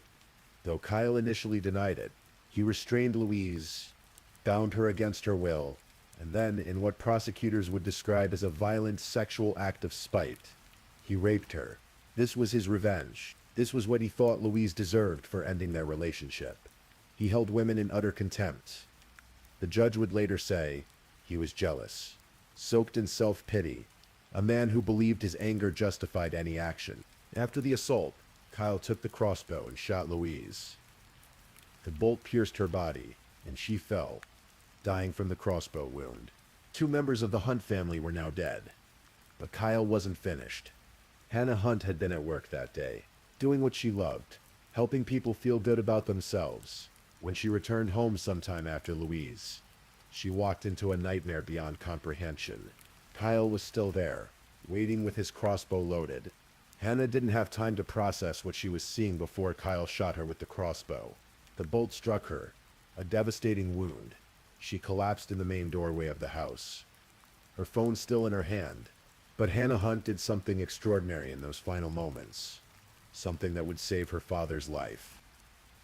As she lay dying, as pain flooded her body and her vision began to fade, Hannah managed to send a text message to her boyfriend. She also called 999, her voice, shaking but clear, told the emergency dispatcher what had happened. She told them who was responsible. She gave them Kyle Clifford's name. Police officers with 30 years of experience would later say they were breathless at Hannah's bravery, at her ability to think so clearly in a moment of such terror and agony. She knew what needed to be done, and she did it. Even as death crept closer, even as her strength faded, Hannah Hunt saved her father's life. Because John Hunt was almost certainly next on Kyle Clifford's list. By the time police arrived, just before 7:00 p.m., Hannah was still barely alive in the doorway. Paramedics tried desperately to save her, to save all 3 women, but it was too late. Carol, Louise, and Hannah Hunt were pronounced dead at the scene. Kyle Clifford was gone. When John Hunt arrived home that evening, he walked into every parent's, every husband's worst nightmare. The house he'd left that morning, where his wife and daughters had been alive and well, was now a crime scene. Yellow tape, flashing lights, officers with grim faces trying to process the unthinkable. 3 people he loved more than anything in the world were dead. As the news broke, the racing community reeled in shock. Jockeys wore black armbands at race meetings that evening and the next day. Moments of silence were observed at Newmarket. John's colleagues, men and women who'd worked alongside him for years, struggled to find words. Matt Chapman, a fellow racing commentator and friend, could barely speak as he expressed his support. Mark Chapman, introducing BBC Radio from the Euro 2024 semi-final in Dortmund, was chokingly emotional as he paid tribute to his colleague. But while the racing world mourned, police were hunting. Kyle Clifford had vanished after the murders. Officers believed he was armed and dangerous. A massive manhunt spread across Hertfordshire and North London, focused particularly on the Enfield area, where Kyle lived. Armed police raided an address linked to him. They also searched a property connected to his brother Bradley. The convicted murderer is still serving his sentence. For 22 hours, Kyle Clifford evaded capture. Police combed through neighborhoods, checked CCTV footage, followed every lead. Then on the evening of July 10th, they received information that led them to Lavender Hill Cemetery in Enfield, not far from Kyle's home. Armed officers approached the cemetery around 6:07 p.m., a police dog at their side, and there among the gravestones in the quiet spaces where people come to remember their dead, they found Kyle Clifford. When he saw the police approaching, Kyle did something that suggested he'd never intended to face justice. He pointed the crossbow at his own chest and fired. The bolt struck him, a devastating injury that would leave him paralyzed from the chest down. Officers rushed to him, providing immediate medical care. An air ambulance landed nearby. Kyle was taken to the Royal London Hospital, where surgeons fought to save his life. He survived, but he would spend the rest of his days in a wheelchair. Kyle Clifford was arrested on the evening of July 11th on suspicion of 3 counts of murder, but he couldn't be questioned initially because of his injuries. He remained in the hospital, receiving treatment, while the investigation continued. Police recovered the crossbow. They gathered evidence from the Hunt home, including footage from that doorbell camera. They built their case piece by piece, constructing a timeline of premeditation and violence. On September 17th, 2024, Kyle was charged with the murders of Carol, Louise, and Hannah Hunt. He was also charged with false imprisonment of Louise and with 2 counts of possessing offensive weapons. The crossbow and the knife. He appeared remotely at Westminster Magistrates' Court. Then came another charge: rape. Kyle was accused of raping Louise during the attack. On December 19th, 2024, appearing remotely at Cambridge Crown Court, Kyle pleaded not guilty to all charges. He denied the murders. He denied the rape. He would face trial. But something changed. Perhaps it was the weight of evidence against him. Perhaps it was the knowledge that the doorbell camera had captured his lies, that digital records showed his purchases, his searches, his careful planning. Perhaps it was the realization that there was no way out. On January 22nd, 2025, Kyle Clifford changed his pleas. He pleaded guilty to all 3 murders. He pleaded guilty to false imprisonment. He pleaded guilty to possessing offensive weapons. But he maintained his innocence on the rape charge. The case went to trial on that single remaining count. Prosecutors presented their evidence. They painted a picture of a man consumed by violent misogyny, influenced by controversial social media personality, Andrew Tate, whose content promotes contempt for women. They showed how Kyle had carefully planned every aspect of the attack, how he had deceived Carol Hunt to gain entry, how he had brutally murdered 3 innocent women whose only crime was being part of Louise's family. On March 6, 2025, the jury returned with their verdict. Guilty. Kyle Clifford had raped Louise Hunt during the attack, just as prosecutors had alleged. 5 days later, on March 11, 2025, Kyle Clifford was scheduled to be sentenced at Cambridge Crown Court, but he refused to attend. He wouldn't face the family he'd destroyed. He wouldn't look John Hunt in the eye. He remained in his cell, a coward to the very end. Judge Joel Benathan proceeded without him, delivering the sentence in Clifford's absence. But before the sentence was pronounced, the court heard victim impact statements. John Hunt, the man whose voice had brought joy to millions during races and Olympic events, now had to speak about the darkest moment of his life. When I challenged myself about how you were able to deceive us all, John said, addressing the absent Clifford, I simply say that you are a psychopath who, for the duration of your time together with Louise, was able to disguise yourself as an ordinary human being. He had wanted to deliver his statement eye to eye with Kyle to make the murderer see the devastation he'd caused. But Kyle denied him even that. John spoke of Hannah's final act of bravery, how she had saved his life by calling for help and identifying her killer even as she died. "That's what I believe," he said. "Her doing that has given me life, and I've used that to reground myself on a daily basis. I get to live. Hannah gave me that, and I've got to treat it as a gift from her." Amy Hunt, the surviving daughter and sister, also spoke. She talked about that dinner 2 months before the murders, when she and her sisters had reflected on how lucky they were to have the parents they had, the life they'd been given. That memory was now tinged with unbearable pain. Then Judge Benathan spoke, addressing the absent killer. "The evidence I have heard shows you to be a jealous man soaked in self-pity, a man who holds women in utter contempt," the judge said. "You carefully planned and executed these murders." He noted that Carol Hunt had shown Kyle nothing but kindness in the moments before he attacked her. He praised Louise for being as gentle as she could in ending her relationship with Clifford, despite his arrogance and anger, and he acknowledged that Hannah Hunt had done nothing to harm Clifford, save supporting her little sister. The judge spoke of the letters Kyle had written to his family before the attacks, letters dripping with self-pity. He contrasted Kyle's self-absorption with the gentle heroism and astonishing dignity and courage shown by the Hunt family and their friends throughout the trial. Then came the sentence. For each count of murder, Kyle Clifford received a life sentence, but Judge Benathan went further. He imposed a whole life order, meaning Kyle Clifford would never be released from prison. He would die behind bars, paralyzed, alone, denied the freedom he'd stolen from 3 innocent women. In the months and now years following the murders, John Hunt has had to find a way to continue living. It would have been understandable if he'd withdrawn from the world, if the weight of his grief had crushed him entirely. But John made a different choice. 60 days after the murders, he returned to work. He chose Brighton Racecourse for his first broadcast since the tragedy. "Amy and I still feel so wounded and vulnerable," he said, but returning to work at Brighton felt achievable and realistic. He spoke of the warmth he received that day, the hugs and kindness from everyone at the track. "Amy and I are determined to take small steps forward whenever we feel able," he said. "Today was a good day, and I'm grateful for it." John and Amy both continue to live with their grief, but they do something remarkable. Every morning when John wakes up, he says good morning to Carol, Hannah, and Louise. Sometimes he speaks to them out loud. "Girls, sorry I can't be with you. I'm with your mom at the moment," he'll say to Hannah and Louise. At night, before he closes his eyes, he chats with them again. They're close to him all the time. He still lives in the family home, surrounded by memories both beautiful and horrific. He treats each day as a gift, the gift Hannah gave him when she used her final moments to save his life. In a June 2025 interview with the BBC, John and Amy spoke publicly for the first time in depth about what they'd endured. John explained how he'd wondered if he'd ever be able to care about anything again after the murders. But he found that he could. He found that life still held meaning, that love still existed even in the ruins of tragedy.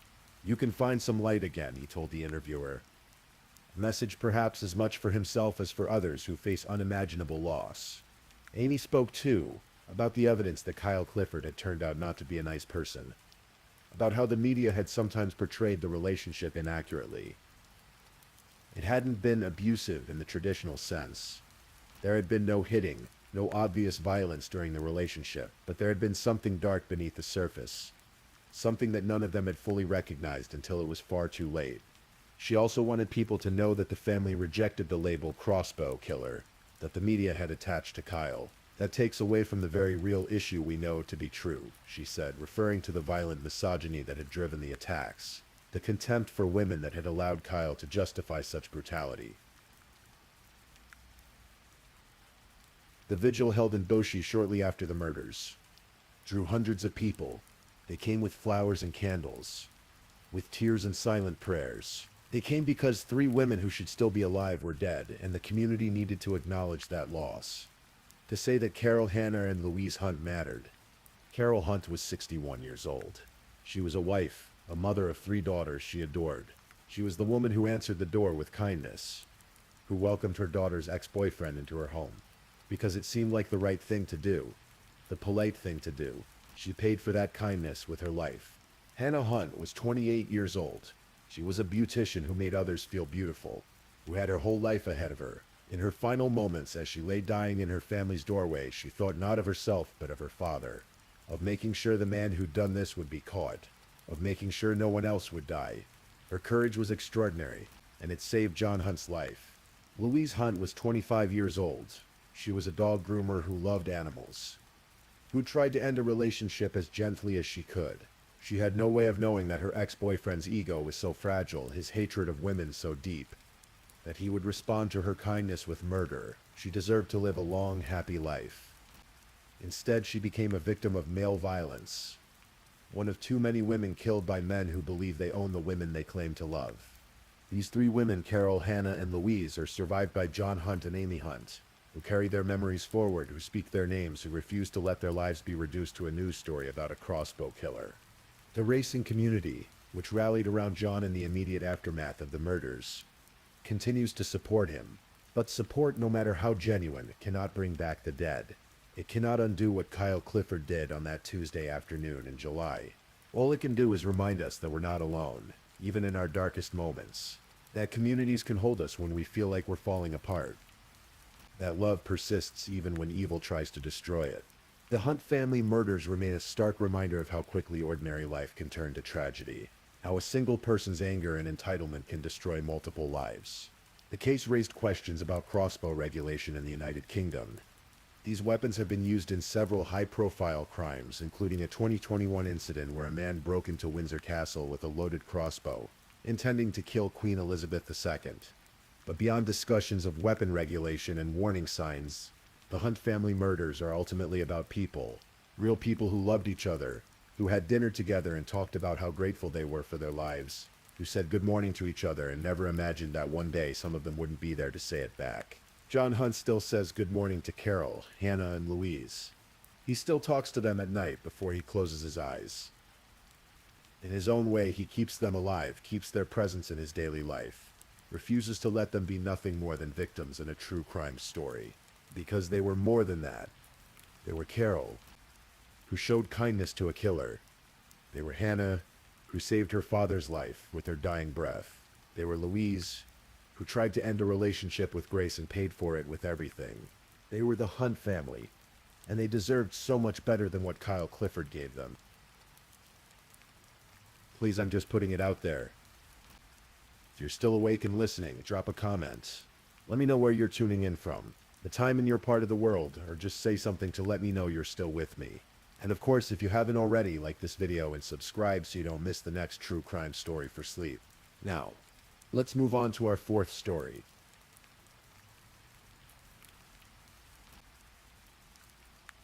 Story 4. Tonight, let me take you through a case that unfolded in the heart of Manhattan. A story of ambition, betrayal, and a death that almost went unquestioned. This is the story of Sheila Danishevsky, Kovlin, a brilliant woman whose life was cut short on the last night of 2009, and the nearly decade-long journey to uncover the truth about what really happened in that Upper West Side bathroom. Sheila Danishevsky grew up in a traditional Orthodox Jewish household in New York City. From an early age, she displayed a remarkable intelligence and drive that would carry her far in life. Her family and friends remember her as someone with a fine sense of humor, a woman who believed deeply in public service and charity work. She wasn't just ambitious, she was warm, caring, and deeply connected to her faith and community. By the time she reached her 30s, Sheila had built an impressive career in finance.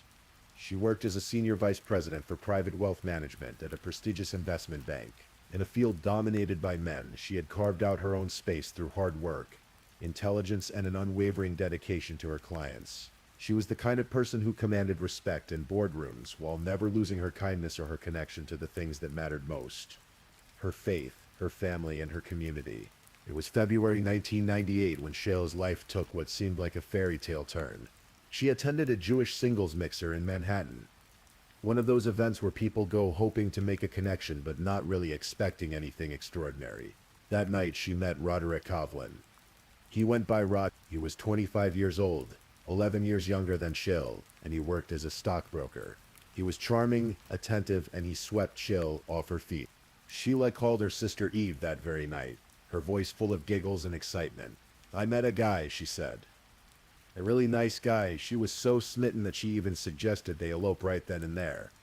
Fly to the airport and get married immediately. Eve managed to talk her sister down from that particular impulse. But the connection between Sheila and Rod seemed undeniable. 6 months later, they were married in a lavish ceremony surrounded by family and friends. For a while, everything seemed perfect.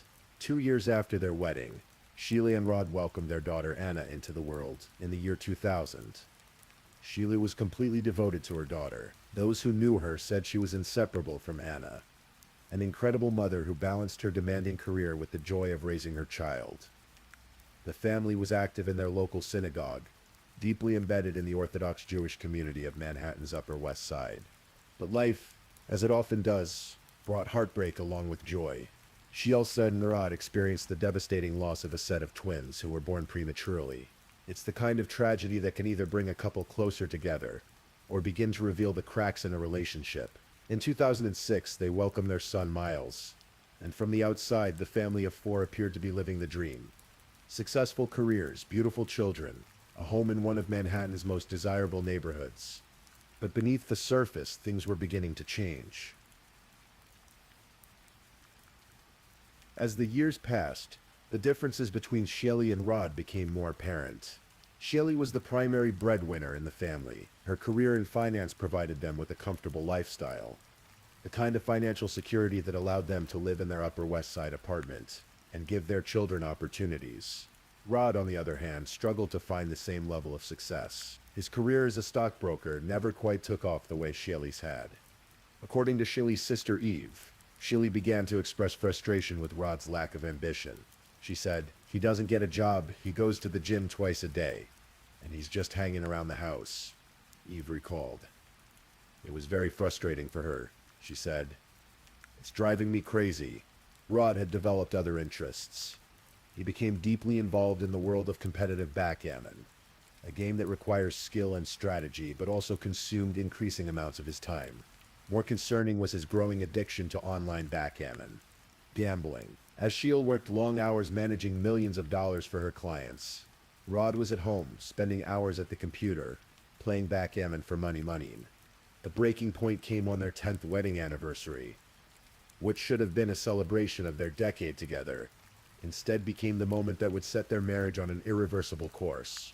According to Sheila's family, Rod asked for an open marriage. He wanted permissions to see other people while remaining married to Sheila. So, for Sheila, who held traditional values and had built her life around her faith and family, this request was devastating.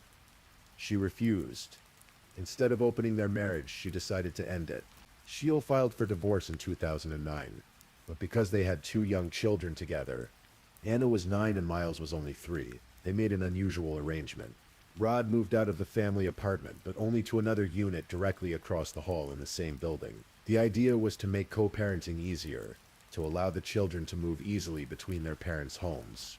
It seemed like a mature, civilized solution to a difficult situation. But Rod wasn't handling the separation well. As the divorce proceedings began, his behavior became increasingly erratic and disturbing. He began making wild accusations against Sheila, claims that appeared designed to damage her reputation and her relationships with their children. In May 2009, Rod called Sheila's employer and told them she was using drugs. It was a complete fabrication, but it was calculated to create problems for Sheila at work. Then in July of that same year, Rod went even further. He filed a report with Children's Services, claiming that Sheila was sexually abusing one of their children. Investigators looked into the allegation and found it to be completely unfounded. In fact, they discovered that Rod had coached their 3-year-old son Miles into making false claims against his mother. Sheila confided in her family and close friends about Rod's behavior. She told them about his erratic temper, his abusive behavior, the threats he would make. She even obtained an order of protection against him, a legal document that resulted in Rod being barred from entering what had been their marital home. The man she had fallen in love with at that singles mixer 11 years earlier, the man she had married in such hope and joy, had become someone she feared.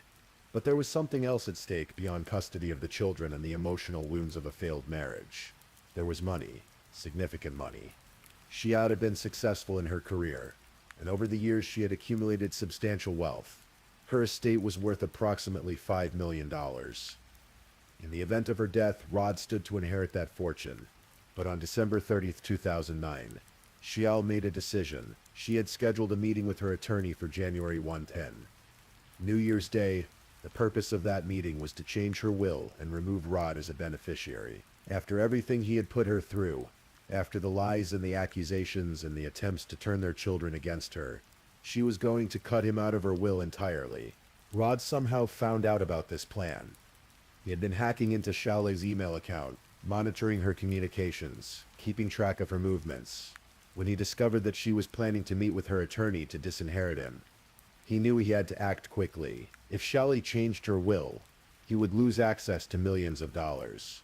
His gambling debts were mounting. He had no job and no real prospects. That money was the only thing standing between him and financial ruin.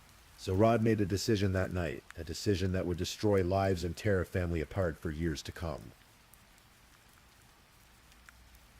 The morning of December 31st, 2009, dawned cold and clear over Manhattan.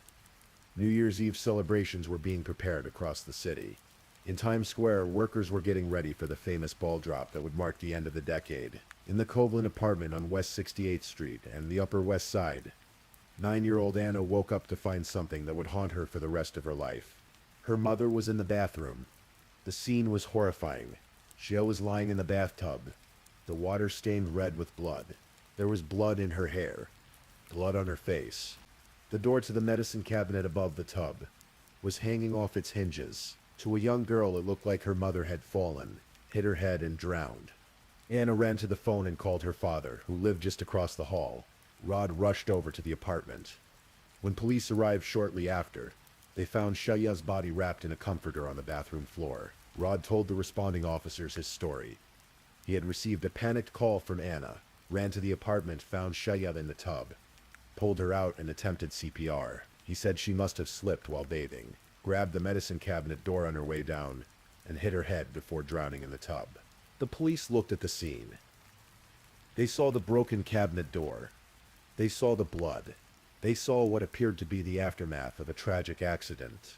Rod seemed appropriately distraught. His daughter was clearly traumatized, and there was no obvious sign of forced entry or struggle beyond what would be consistent with a fall. Due to Xiaolei's Orthodox Jewish faith, her family wanted her buried quickly and without an autopsy. In Jewish tradition, the body is treated with great respect and should be interred as soon as possible, ideally within 24 hours. An autopsy would delay that and would violate deeply held religious beliefs. The family was grieving, and they wanted to honor Xiaolei's faith and give her a proper burial. There was one detail that struck two of the responding officers as odd. Though Rod claimed he had pulled Xiaolei's body from the tub, a tub full of water, he said he had performed CPR on her wet body. But when officers looked at him, they noticed something strange. He wasn't wet. He was wearing a light-colored shirt that showed no signs of water. His clothes were completely dry. How could someone pull a body from a tub of water and not get wet? The officers made note of this in their report, but it wasn't enough to stop the burial. Xiaolei's death certificate was issued with the cause of death listed as undetermined. And on January 1, 2010, the day she was supposed to meet with her attorney to change her will, Xiaoleigh Danishevsky Kovlin was laid to rest. Rod had gotten away with it, or so he thought. In the days following Xiaolei's burial, her family began to feel that something wasn't right. The more they thought about the circumstances of her death, the more questions arose. Xiaolei's sister Eve and her husband Mark couldn't shake the feeling that there was more to the story than a simple accident. One detail particularly bothered them. Just 2 days before her death, Xiaoleigh's had gone to the salon to have her hair colored and styled. Her hairstylist had specifically told her not to get her hair wet for at least 3 days, to preserve the color and style. Why then would Xiaoleigh be taking a bath that would wet her freshly styled hair? It seemed out of character for someone who was always so put together, so careful about her appearance. Then there was Rod's behavior to consider. The family knew about the contentious divorce, the accusations he had made, the order of protection Xiaoleigh had obtained. They knew about the meeting she had scheduled for January 1st to remove Rod from her will, and they knew that Rod stood to gain millions of dollars from Xiaoleigh's death. 1 week after Shelley's death, the family received her official death certificate. The cause of death was still listed as undetermined. Not accidental, undetermined. That single word gave them the opening they needed. If the medical examiner couldn't definitively say it was an accident, then maybe it wasn't. Sheila's family made a decision that went against everything they believed in, everything their faith taught them about respecting the dead. They hired a private investigator and began pushing authorities to take another look at Sheila's death. And they made the agonizing choice to have Sheila's body exhumed so that a proper autopsy could be performed. In February 2010, less than 2 months after Sheila had been laid to rest, her casket was brought back up from the ground. It was a violation of everything the family held sacred. But they needed to know the truth. What had really happened to Sheila? The body was taken to the medical examiner's office. The examination was thorough, and what the medical examiner found changed everything. Near the end of the autopsy, the examiner showed investigators a small bone called the hyoid bone. It's located in the neck, and it had been broken. A broken hyoid bone is one of the classic signs of strangulation. The medical examiner's conclusion was clear. Shelley Danishevsky-Kovlin had died from asphyxiation by neck compression. Someone had strangled her. This was no accident. This was murder. The investigation was reopened. Now as a homicide case. Detectives began looking at Rod Kovlin with new eyes. He became the prime suspect almost immediately. He had motive, the $5 million inheritance. He had opportunity, he lived across the hall, and had access to the building. He had a history of threatening behavior toward Shirel, and he was the one who had been present at the scene, who had supposedly found the body. But there was a problem. Because police had initially treated Shelley's death as an accident, they hadn't collected any physical evidence from the scene. There were no fingerprints, no DNA samples, no forensic evidence that could directly tie Rod to the murder. The bathroom had been cleaned. The apartment had been lived in. Any evidence that might have been there was long gone. The case against Rod Kovlin would have to be built entirely on circumstantial evidence. And that was going to take time. As detectives dug deeper into Rod Kovlin's life, they uncovered a pattern of behavior that painted a disturbing picture. Rod was financially dependent on Shelley, had mounting gambling debts, and had no real source of income. And he told a judge during the divorce proceedings that he had no money. The judge actually ordered him to stop playing backgammon because his gambling was so out of control. Investigators also discovered that Rod had been in a relationship with another woman, even before Sheila's death. Her name was Deborah Oles, though she also went by Deborah Oles Campbell. She was a married mother of 3, who lived in Jacksonville, North Carolina. She had met Rod at a backgammon tournament in the summer of 2009, and they had begun an affair. Deborah would drive from North Carolina to New York to visit Rod, and they communicated frequently through email and online messaging. Phone records showed that Rod and Deborah had been in contact on the night of Shelley's death. In fact, there were deleted messages between them from that very evening. And in the early morning hours of December 31, after Shelley's body had been found, Rod called Deborah. He told her that his wife had died in an accident. Deborah later said that her very first thought was that it was a strange coincidence, that it seemed to solve all of Rod's problems. But then she pushed that thought away, feeling guilty for thinking it. Rod moved in with Deborah in Westchester County in 2012. He was using money from his daughter Anna's college fund to pay for the apartment, but their relationship was troubled. Deborah began to see a side of Rod that frightened her. She witnessed his explosive temper, his volatile moods, his controlling behavior. But Rod's problems were mounting. In 2011, a judge ruled that he would be cut out of Shelley's inheritance. The money was placed in a trust for the children, and Rod's parents, David and Carol Kovlin, were granted custody of Anna and Miles. This meant that Rod had no direct access to Shelley's millions. The only way he could get to that money was if he regained custody of his children. And that's when Rod's behavior took an even darker turn. According to Deborah's later testimony, Rod began plotting ways to kill his own parents. His thinking was simple and chilling. If his parents were dead, custody of the children would revert to him, and as their father, he would control the trust money. He came up with multiple elaborate schemes. In one plan, he wanted to disguise himself as a black man, complete with a wig and makeup. He would pose as an election canvasser, knock on his mother's door, and when she opened it, he would use his martial arts training. He was skilled in taekwondo to deliver a fatal karate chop to her throat. Deborah actually drove him to a costume warehouse in Yonkers where he purchased the disguise. In another plot inspired by the television shows Breaking Bad and Dexter, Rod considered poisoning his parents with ricin, or aconite. When that seemed too complicated, he came up with an even more horrifying plan. He would have his daughter Anna, who was then about 11 years old, put rat poison in her grandparents' tea. He rationalized this by saying that if Anna got caught, she wouldn't go to jail for very long because of her age.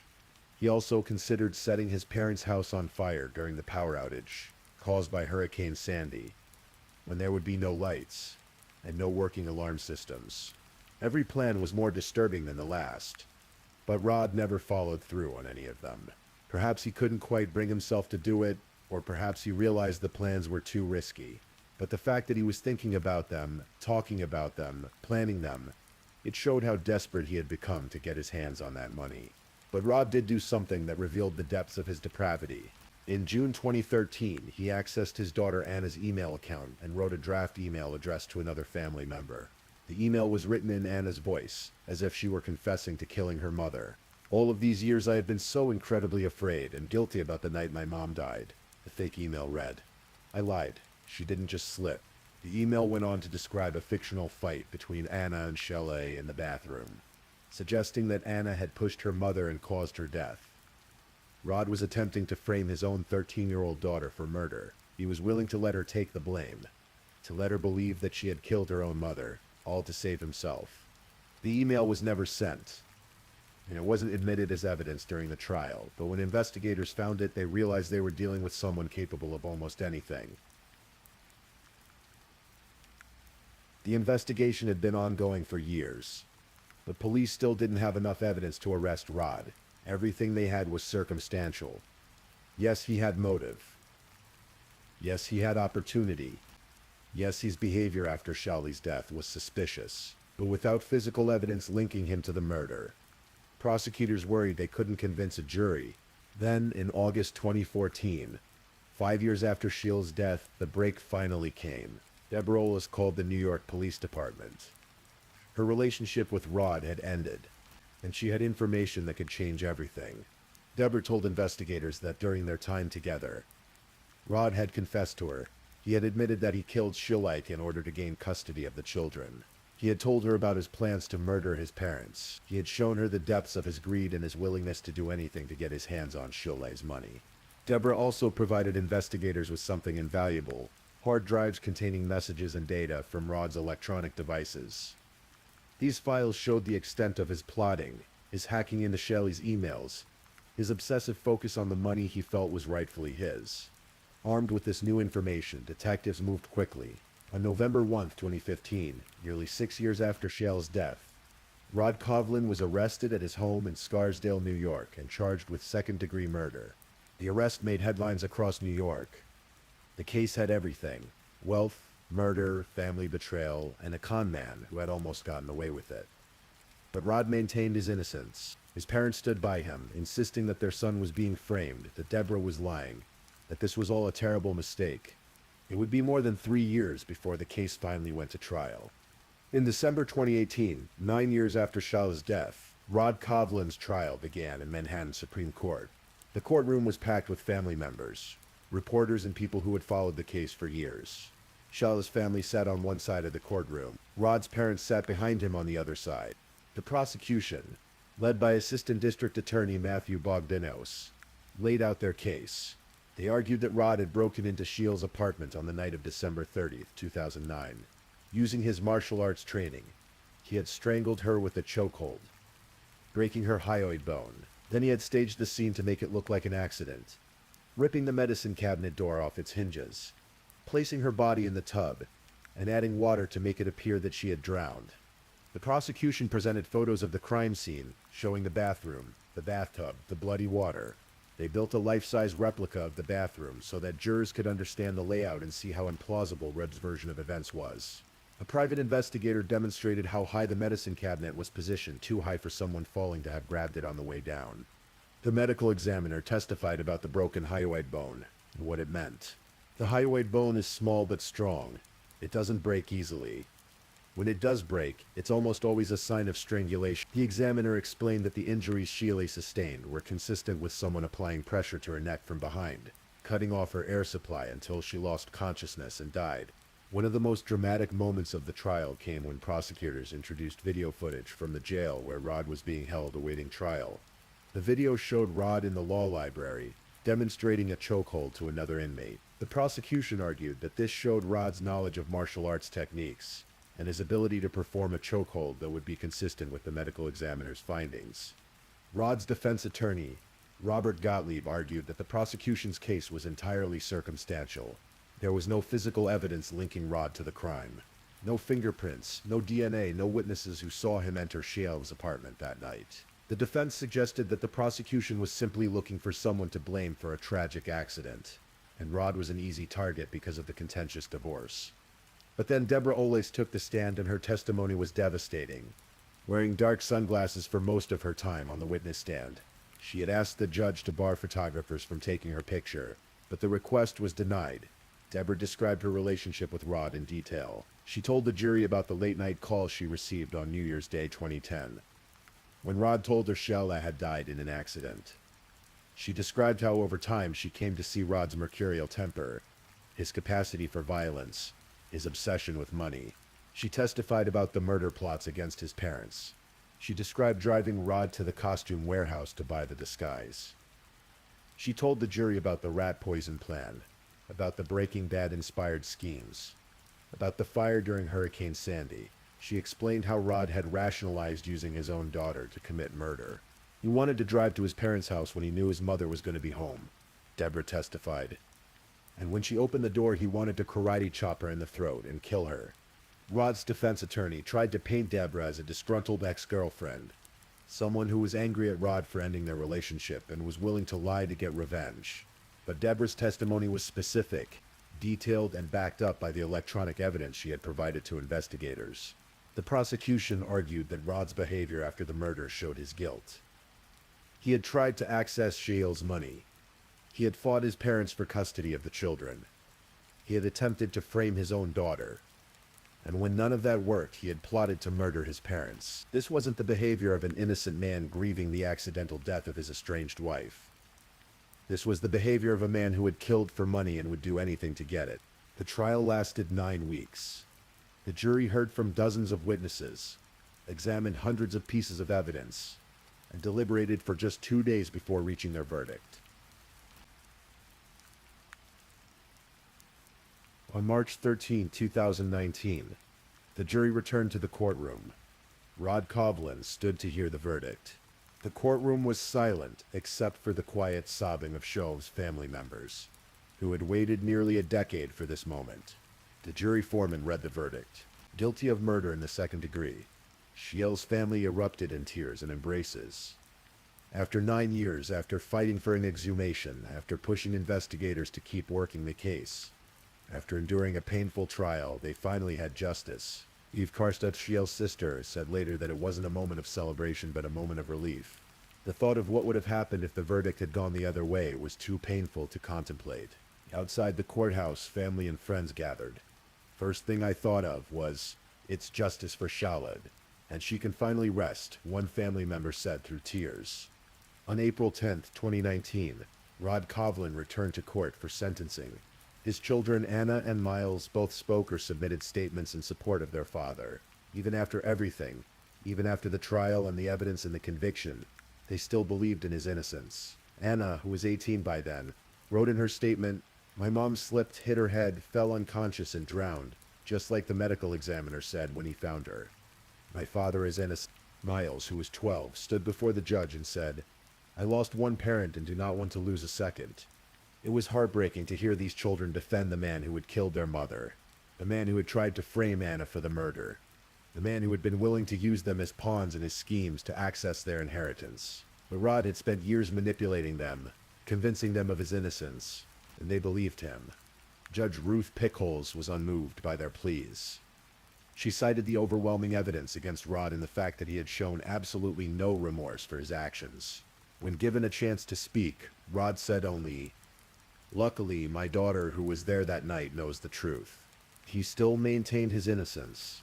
He still showed no acknowledgement of what he had done. Judge Pickholes sentenced Roderick Coughlin to 25 years to life in prison. Manhattan District Attorney Cy Vance released a statement. Roderick Coughlin will now spend decades in prison for his domestic violence, depravity, and deception, but family and intimate partner violence continues on in apartments across New York City. The crisis of domestic violence does not discriminate. Rod was sent to Attica Correctional Facility near Buffalo, New York, where he remains today. Rod Coughlin didn't accept the verdict quietly. In March 2021, he filed an appeal claiming that the lead prosecutor, Matthew Bogdanos, had engaged in misconduct during the trial. Rod's attorney argued that the prosecutor had fabricated evidence, specifically claiming that Bogdanos had lied about a wet spot on Shelley's bed pillow being evidence that Rod had attacked her there. The defense pointed out that every NYPD officer who responded to the scene had testified that the bed was not wet that morning. They argued that this false evidence had poisoned the jury's deliberations and warranted either overturning the conviction or granting a new trial. In May 2022, the appellate division ruled on Rod's appeal and denied it. The court found that even if there were any errors in the admission of evidence, they were harmless given the overwhelming evidence of Rod's guilt. The ruling specifically cited Rod's training in Taekwondo and his demonstrated knowledge of how to perform a lethal chokehold as evidence that supported the prosecution's case. Manhattan District Attorney Alvin Bragg, who had taken office after Cy Vance, released a statement praising the appellate court's decision. Today's appellate division ruling underscores what a Manhattan jury affirmed 3 years ago. This office has long been committed to securing justice for Shelley's family, and I hope this decision helps give them closure.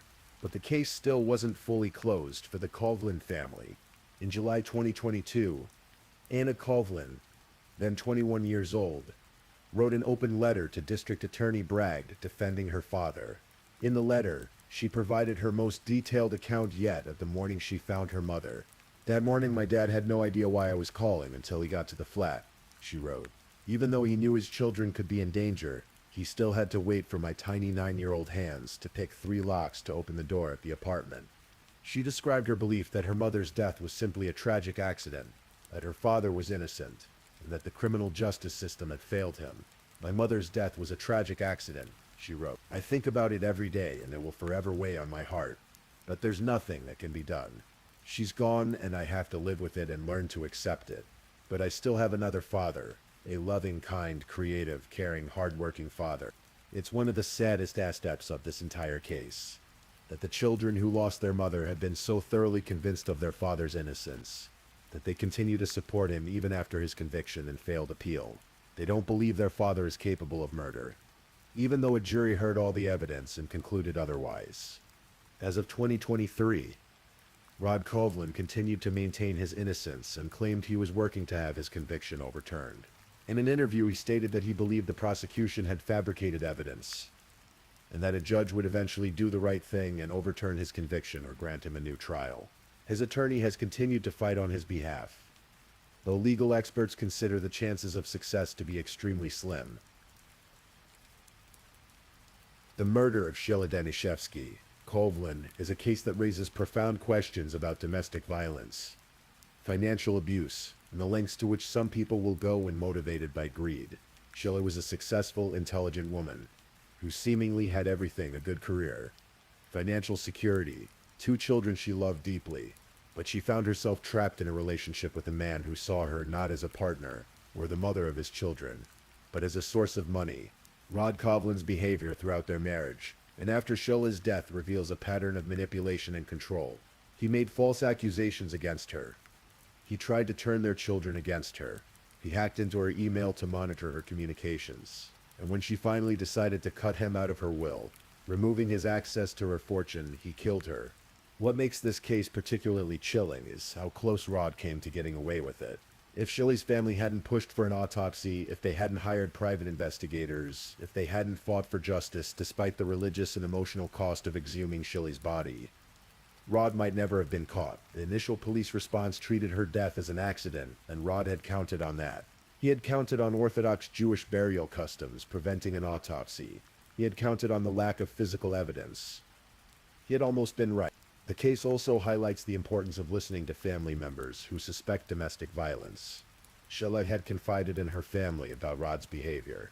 She had obtained an order of protection. She had taken steps to protect herself and her children, but in the end, those steps weren't enough. Rod found a way to get to her, and he did it on the night before she was going to remove him from her will. For Shelley's family, the conviction brought some measure of peace, but it couldn't bring Shelley back. It couldn't undo the years of pain and uncertainty. It couldn't restore the grandmother, sister, and friend they had lost. And it couldn't change the fact that Anna and Miles grew up without their mother, raised instead by grandparents while their father rotted in prison for killing her. Deborah Olas, the woman whose testimony helped convict Rod, has largely disappeared from public view. In interviews after the trial, she said she hoped she could finally rest after testifying. She had been terrified to face Rod in court, but she had done it because she believed it was the right thing to do. She had seen the monster Rod truly was, and she couldn't let him get away with murder. Today, Shelley's legacy lives on through her children, though the tragedy of how she died casts a long shadow over everything. She was remembered as a woman of faith, intelligence, warmth, and dedication. She worked hard. She loved deeply, and she tried to do the right thing even when it was difficult. Her death serves as a reminder of how dangerous it can be when relationships deteriorate, when money becomes more important than human life, and when someone decides that murder is an acceptable solution to their problems. As for Rod Kovlin, he sits in his cell at Attica Correctional Facility, maintaining his innocence and hoping for an appeal that will likely never succeed. He gave up everything, his freedom, his children's love based on truth, his humanity for $5 million he would never see. In the end, his greed cost him everything, including the decades of life he'll spend behind bars. The story of Shelley Danishevsky Kovlin is one of those cases that stays with you. It's a reminder to pay attention when someone says they feel unsafe. It's a call to believe women when they report abuse. And it's a testament to the importance of family members who refuse to accept convenient explanations and demand the truth, no matter how painful that truth might be. Please, if you're still awake, let's move on to our last story. Story 5. In the late summer of 1995, in the quiet suburban neighborhood of Springfield, Illinois, a seemingly perfect family lived on Westview Drive. To anyone looking in from the outside, Mark and Donna Winger had everything. They were both in their early 30s, well-educated professionals with promising careers. Mark was a nuclear safety engineer with a degree in physics from the prestigious Virginia Military Institute, where he'd also served as a commissioned officer. Donna was a skilled operating room technician, known for her warm personality and dedication to helping others. They had met in the late 1980s on a blind date, set up by Mark's brother, who worked with Donna in Florida. The chemistry between them was immediate. Mark was charming, intelligent, and came from a good family in Ohio. Donna was vivacious, full of life, with an infectious laugh that drew people to her. After dating for about 6 months, Mark proposed, and they were married on March 4th, 1989, in a beautiful ceremony at Temple Sol in Hollywood, Florida, surrounded by family and friends, who believed they were witnessing the beginning of a wonderful partnership. After the wedding, the newlyweds eventually settled in Springfield, where Mark had been offered a position with the Illinois Department of Nuclear Safety. They bought a nice home, became active members of their local synagogue, and by all accounts seemed to be living the American dream. Their neighbors described them as a lovely couple, always friendly, always smiling. Donna's family, especially her mother Sarah Jane and stepfather Ira Drescher, absolutely adored Mark. He was everything they could have hoped for in a son-in-law. But there was one shadow over their otherwise perfect life. Donna and Mark desperately wanted children. But after trying for several years, they learned that Donna could not conceive. For a couple so eager to start a family, this was devastating news. Yet they didn't let it defeat them. Instead, they turned to adoption. And on June 1st, 1995, their dream finally came true. They brought home a beautiful baby girl they named Bailey Elizabeth Winger. Bailey was everything to them. Friends and family watched as the couple doted on their new daughter, showing her off at every opportunity. Donna's best friend Deanne Schultz remembered how radiant Donna was as a new mother, how she seemed to glow with happiness. It appeared that the Wingers' life was finally complete. The missing piece had been found. But just 3 months later, everything would change in the most horrific way imaginable. On August 23rd, 1995, Donna traveled to Florida with 3-month-old Bailey to visit her mother and family. It was a trip she'd made many times before, a chance to show off her new daughter and spend quality time with the people she loved most. The visit was wonderful, filled with the joy of new motherhood and family connection. When it was time to return home, Sarah Jane drove Donna and Bailey to St. Louis Lambert International Airport, where they would catch their flight back to Illinois. At the St. Louis airport, Donna had arranged for a shuttle service to drive her and Bailey their approximately 2-hour journey from the airport back to their home in Springfield. It was a common arrangement, one she'd made before without incident. The driver who picked them up that day was a man named Roger Harrington, a 27-year-old who had been working for Boot Hill Area Rapid Transportation for about 6 months. What should have been a routine drive home turned into something that left Donna deeply unsettled. Roger Harrington was not like other drivers Donna had encountered. From the beginning of the trip, his behavior was strange and inappropriate. As they drove along the highway, Harrington began opening up to Donna about personal matters that made her increasingly uncomfortable. He talked about using drugs, about wild parties and orgies. He drove at excessive speeds, sometimes reaching over 80 miles per hour, with a baby in the vehicle. He mentioned a voice in his head named Dom that told him to do terrible things involving murder and bombs and dismemberment. Donna tried to remain calm, tried to keep the conversation neutral, but inside she was frightened. She just wanted to get home safely with her baby. When they finally arrived at the Winger home on Westview Drive, Donna was profoundly relieved. She paid the driver and hurried inside with Bailey, grateful that the disturbing journey was over. Mark was away on a business trip in Tennessee when Donna arrived home, but she immediately called him to tell him about the frightening ride. Mark, concerned and angry, urged Donna to write down everything she could remember about what Harrington had said and done. She did exactly that, recording the details of the uncomfortable trip on paper and taping her notes to the refrigerator door as a reminder. Mark also told Donna to file a complaint with the shuttle company. She followed his advice, and together they sent a letter detailing Harrington's inappropriate behavior during the ride. The complaint was taken seriously by Boot Hill Area Rapid Transportation, and Roger Harrington was suspended from his job. But the incident didn't end there. Over the next few days, the Wingers began receiving strange phone calls. Someone would call their home, and when they answered, the caller would simply hang up without saying a word. This happened multiple times. The Wingers became convinced that the calls were coming from Roger Harrington, that he was harassing them, perhaps angry about losing his job because of their complaint. The anxiety in the household was growing. And then came August 29th. It was a late summer afternoon, warm and quiet in the suburban neighborhood. According to Mark Winger's account, he was exercising on the treadmill in the basement of their home. Bailey was upstairs, napping in her crib in the master bedroom. Donna was somewhere in the house, going about her day. Then Mark heard it, a loud crashing sound from upstairs. A thud that sent his mind racing. Had Donna fallen? Had she dropped the baby? Panic seized him as he rushed up the stairs, taking them 2 at a time. His first thought was to check on Bailey. He ran to the master bedroom and found his daughter safe in her crib, sleeping peacefully, undisturbed by whatever had caused the noise. But then he heard other sounds, terrible sounds.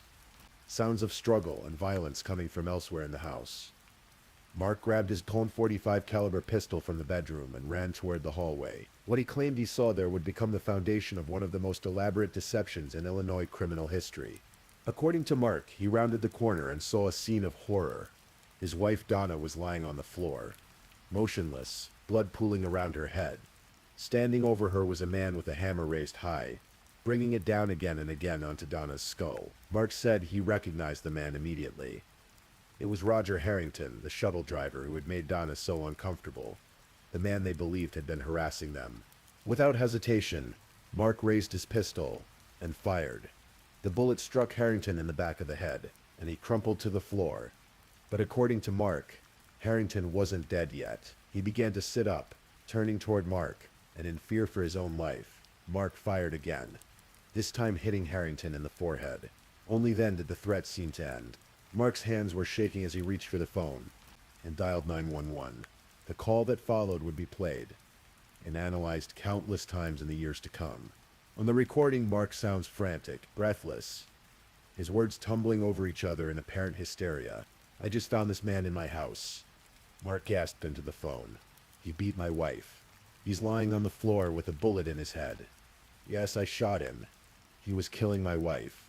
In the background of that 911 call, if you listen carefully, you can hear something chilling. The sound of a man moaning in pain.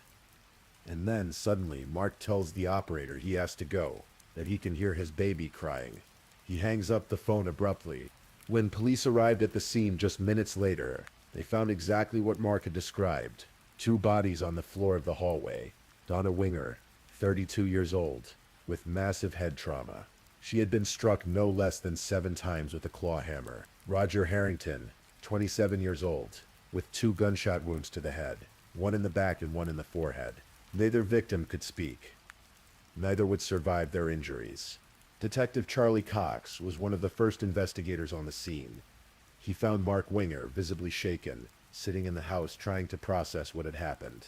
As Cox surveyed the scene, taking in the hammer, the gun, the positions of the bodies, Mark volunteered information. He asked the detective, "Who is that guy out there?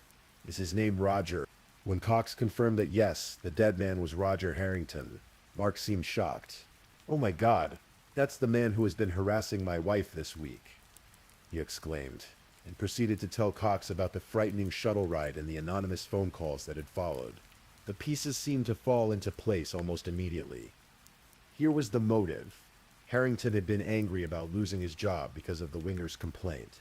He had come to their home seeking revenge. He had attacked Donna with a hammer, and Mark had acted in self-defense to stop him. The hammer used in the attack was even the Wingers' own hammer, which Mark explained Donna had left out as a reminder to hang a hat rack. Cox's partner, Detective Doug Williamson, helped calm Mark down, assuring him that he had done nothing wrong, that he had simply protected his wife and family from an intruder. Mark was certain he was going to be arrested for shooting a man, but the detectives quickly disabused him of that notion. He wasn't a criminal.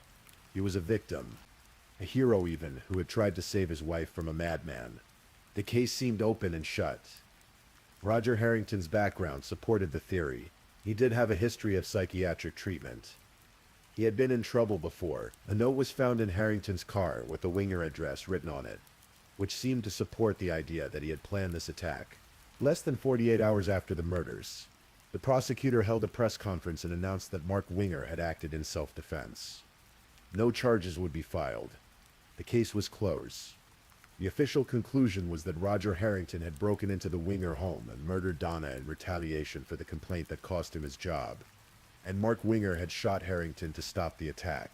It was ruled a justifiable homicide in defense of home and family. Roger Harrington's family was devastated and angry. His mother, Helen Harrington, insisted that her son was not capable of such violence. He was no troublemaker, she said.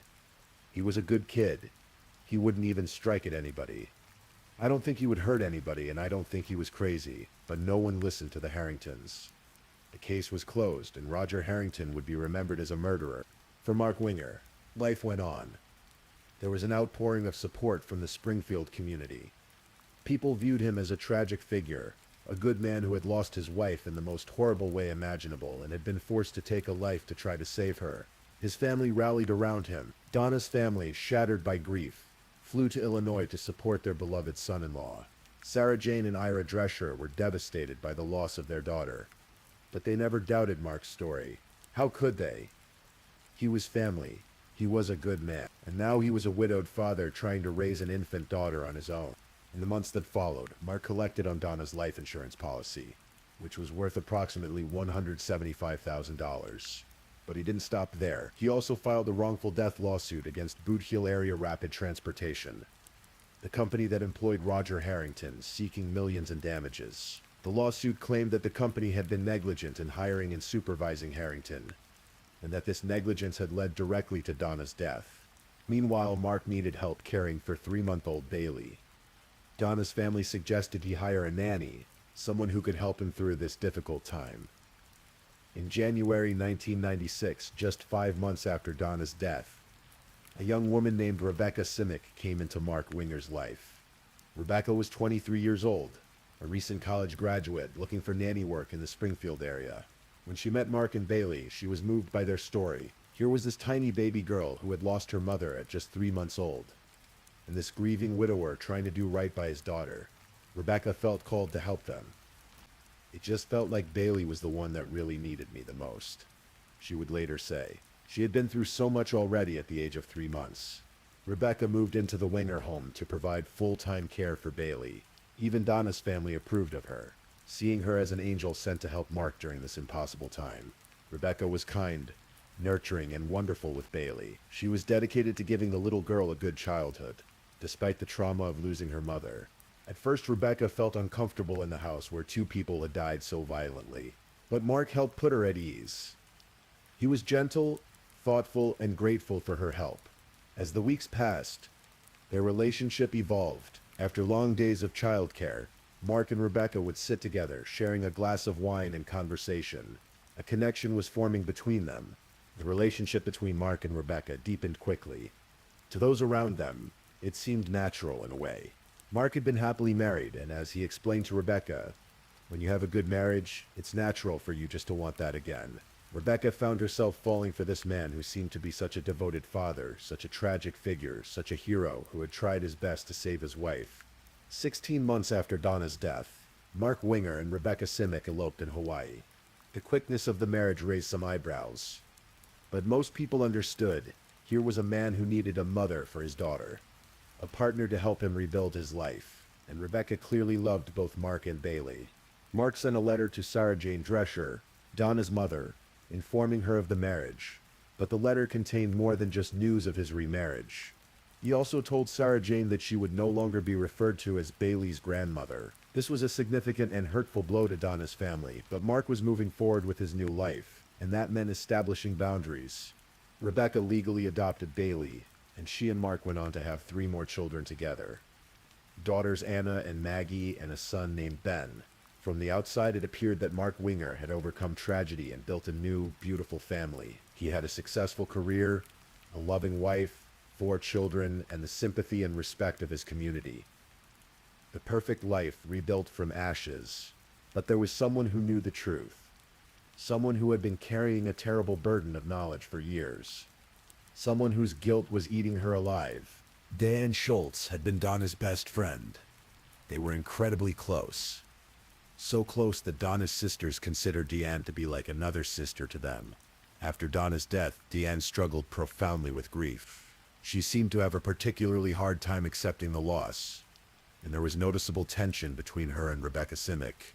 Deanne appeared to want to stay involved in Bailey's life, to maintain some connection to her lost friend's daughter, but the new family dynamic made that difficult.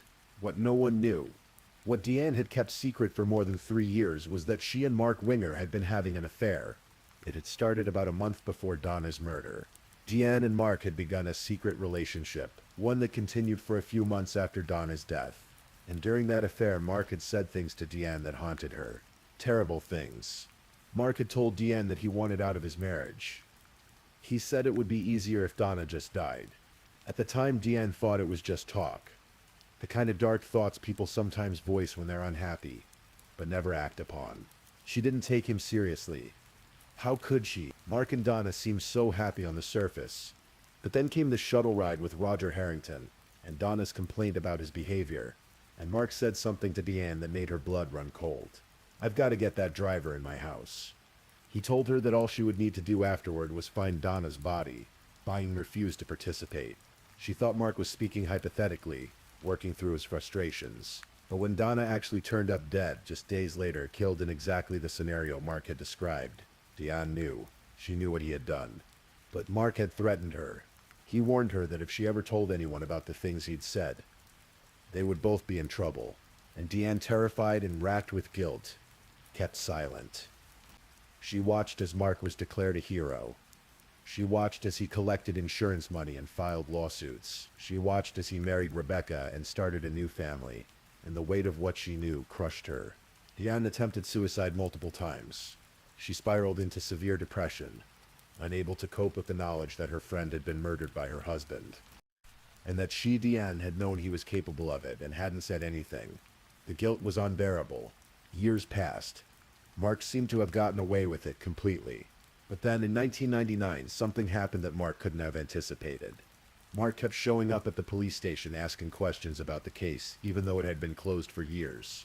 He wanted to know if the police were checking into anything, if they had any new information. He came by to ask for his gun back. He stopped in to tell them he was getting remarried. His behavior struck some of the investigators as odd. Why was he so interested in a closed case? Why did he keep coming around? Detective Doug Williamson had never been entirely satisfied with how the investigation was handled. From the beginning, he'd had questions that bothered him. Why would Donna open the door to Roger Harrington, a man she supposedly feared? Why was there no sign of forced entry? Why had Harrington parked his car right in front of the house, practically announcing his presence to the whole neighborhood? And that note found in Harrington's car with Mark Winger's name, address, and the time 4:30 p.m. Didn't that suggest a planned meeting rather than a surprise attack? But Williamson's concerns had been dismissed by his superiors. The case was closed. Mark Winger was a respected member of the community, a victim of tragedy. There was no reason to doubt his story, until Deanne Schultz finally broke her silence. In February 1999, nearly 4 years after the murders, Deanne went to the police. The burden had become too much to bear. She had seen Mark recently, and he had told her he'd found Jesus Christ and been forgiven for what he'd done. He'd also reminded her that if she ever said anything, they would both be in trouble. But Deanne couldn't stay quiet anymore.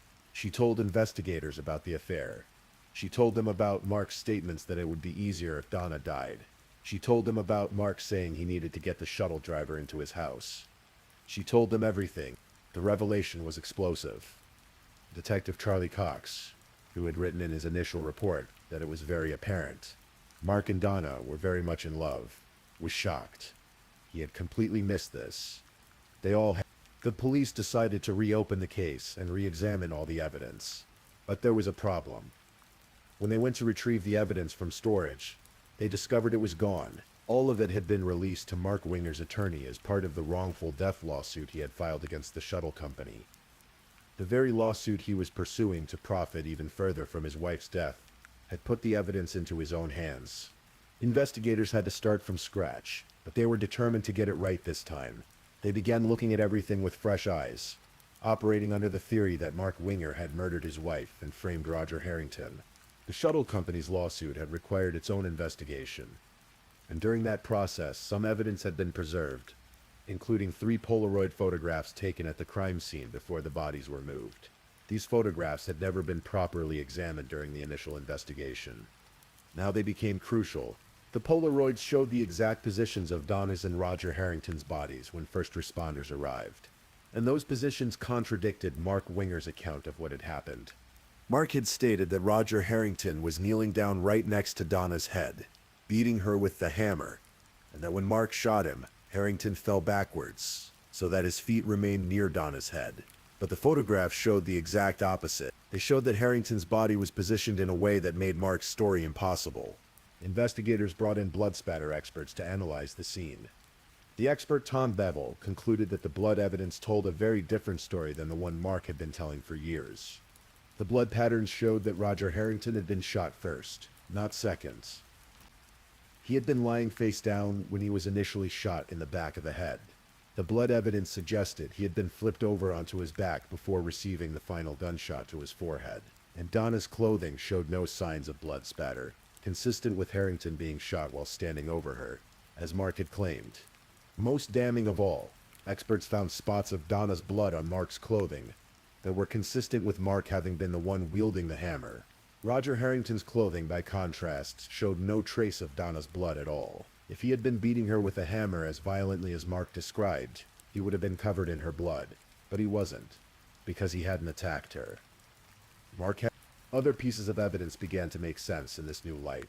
Roger Harrington had brought his cigarettes and coffee cup into the Winger house, setting them casually on the kitchen table.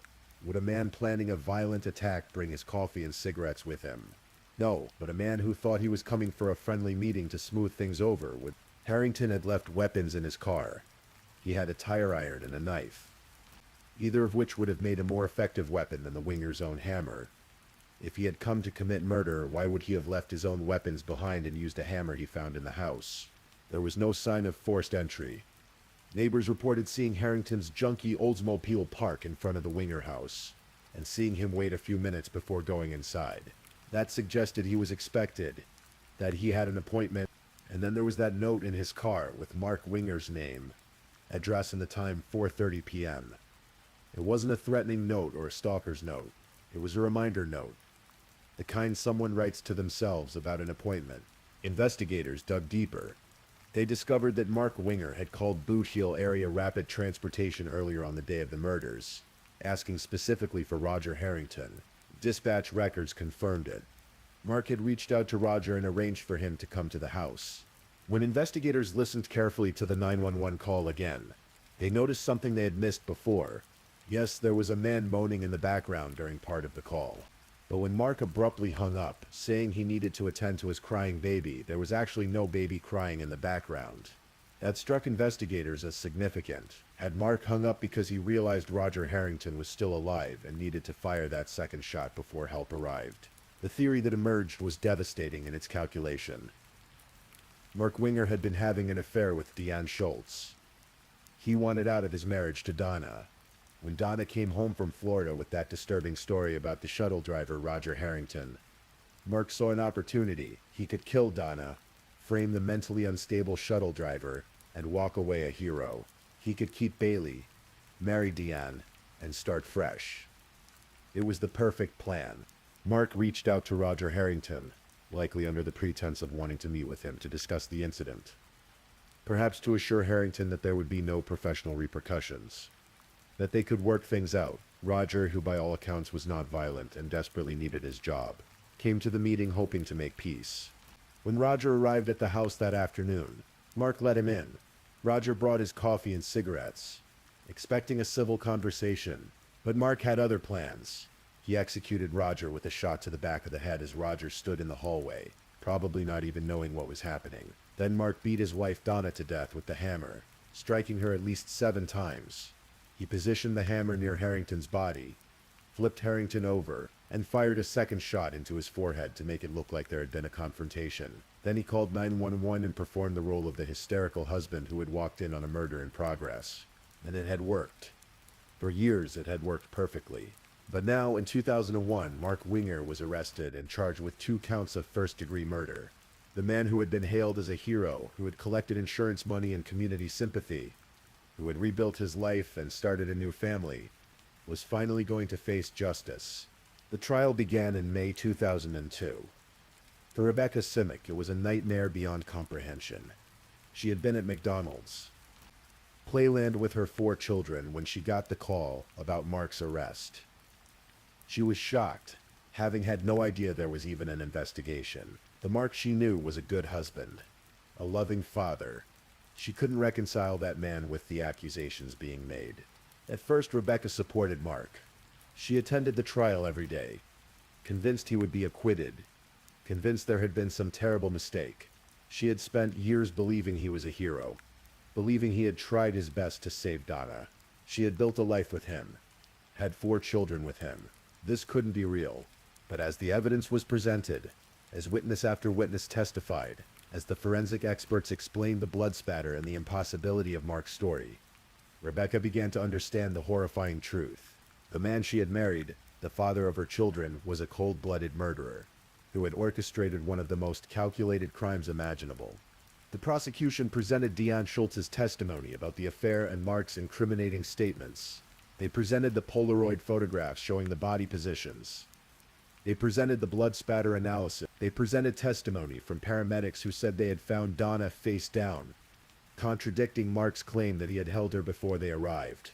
They presented the recorded phone conversation between Mark and Roger Harrington, arranging the meeting. They presented the note in Roger's car. They presented the dispatch records showing Mark had called asking for Roger. The defense tried to argue that Roger Harrington was mentally ill, that he had behaved erratically, that he was capable of murder. But the physical evidence was overwhelming. Roger Harrington had not killed anyone.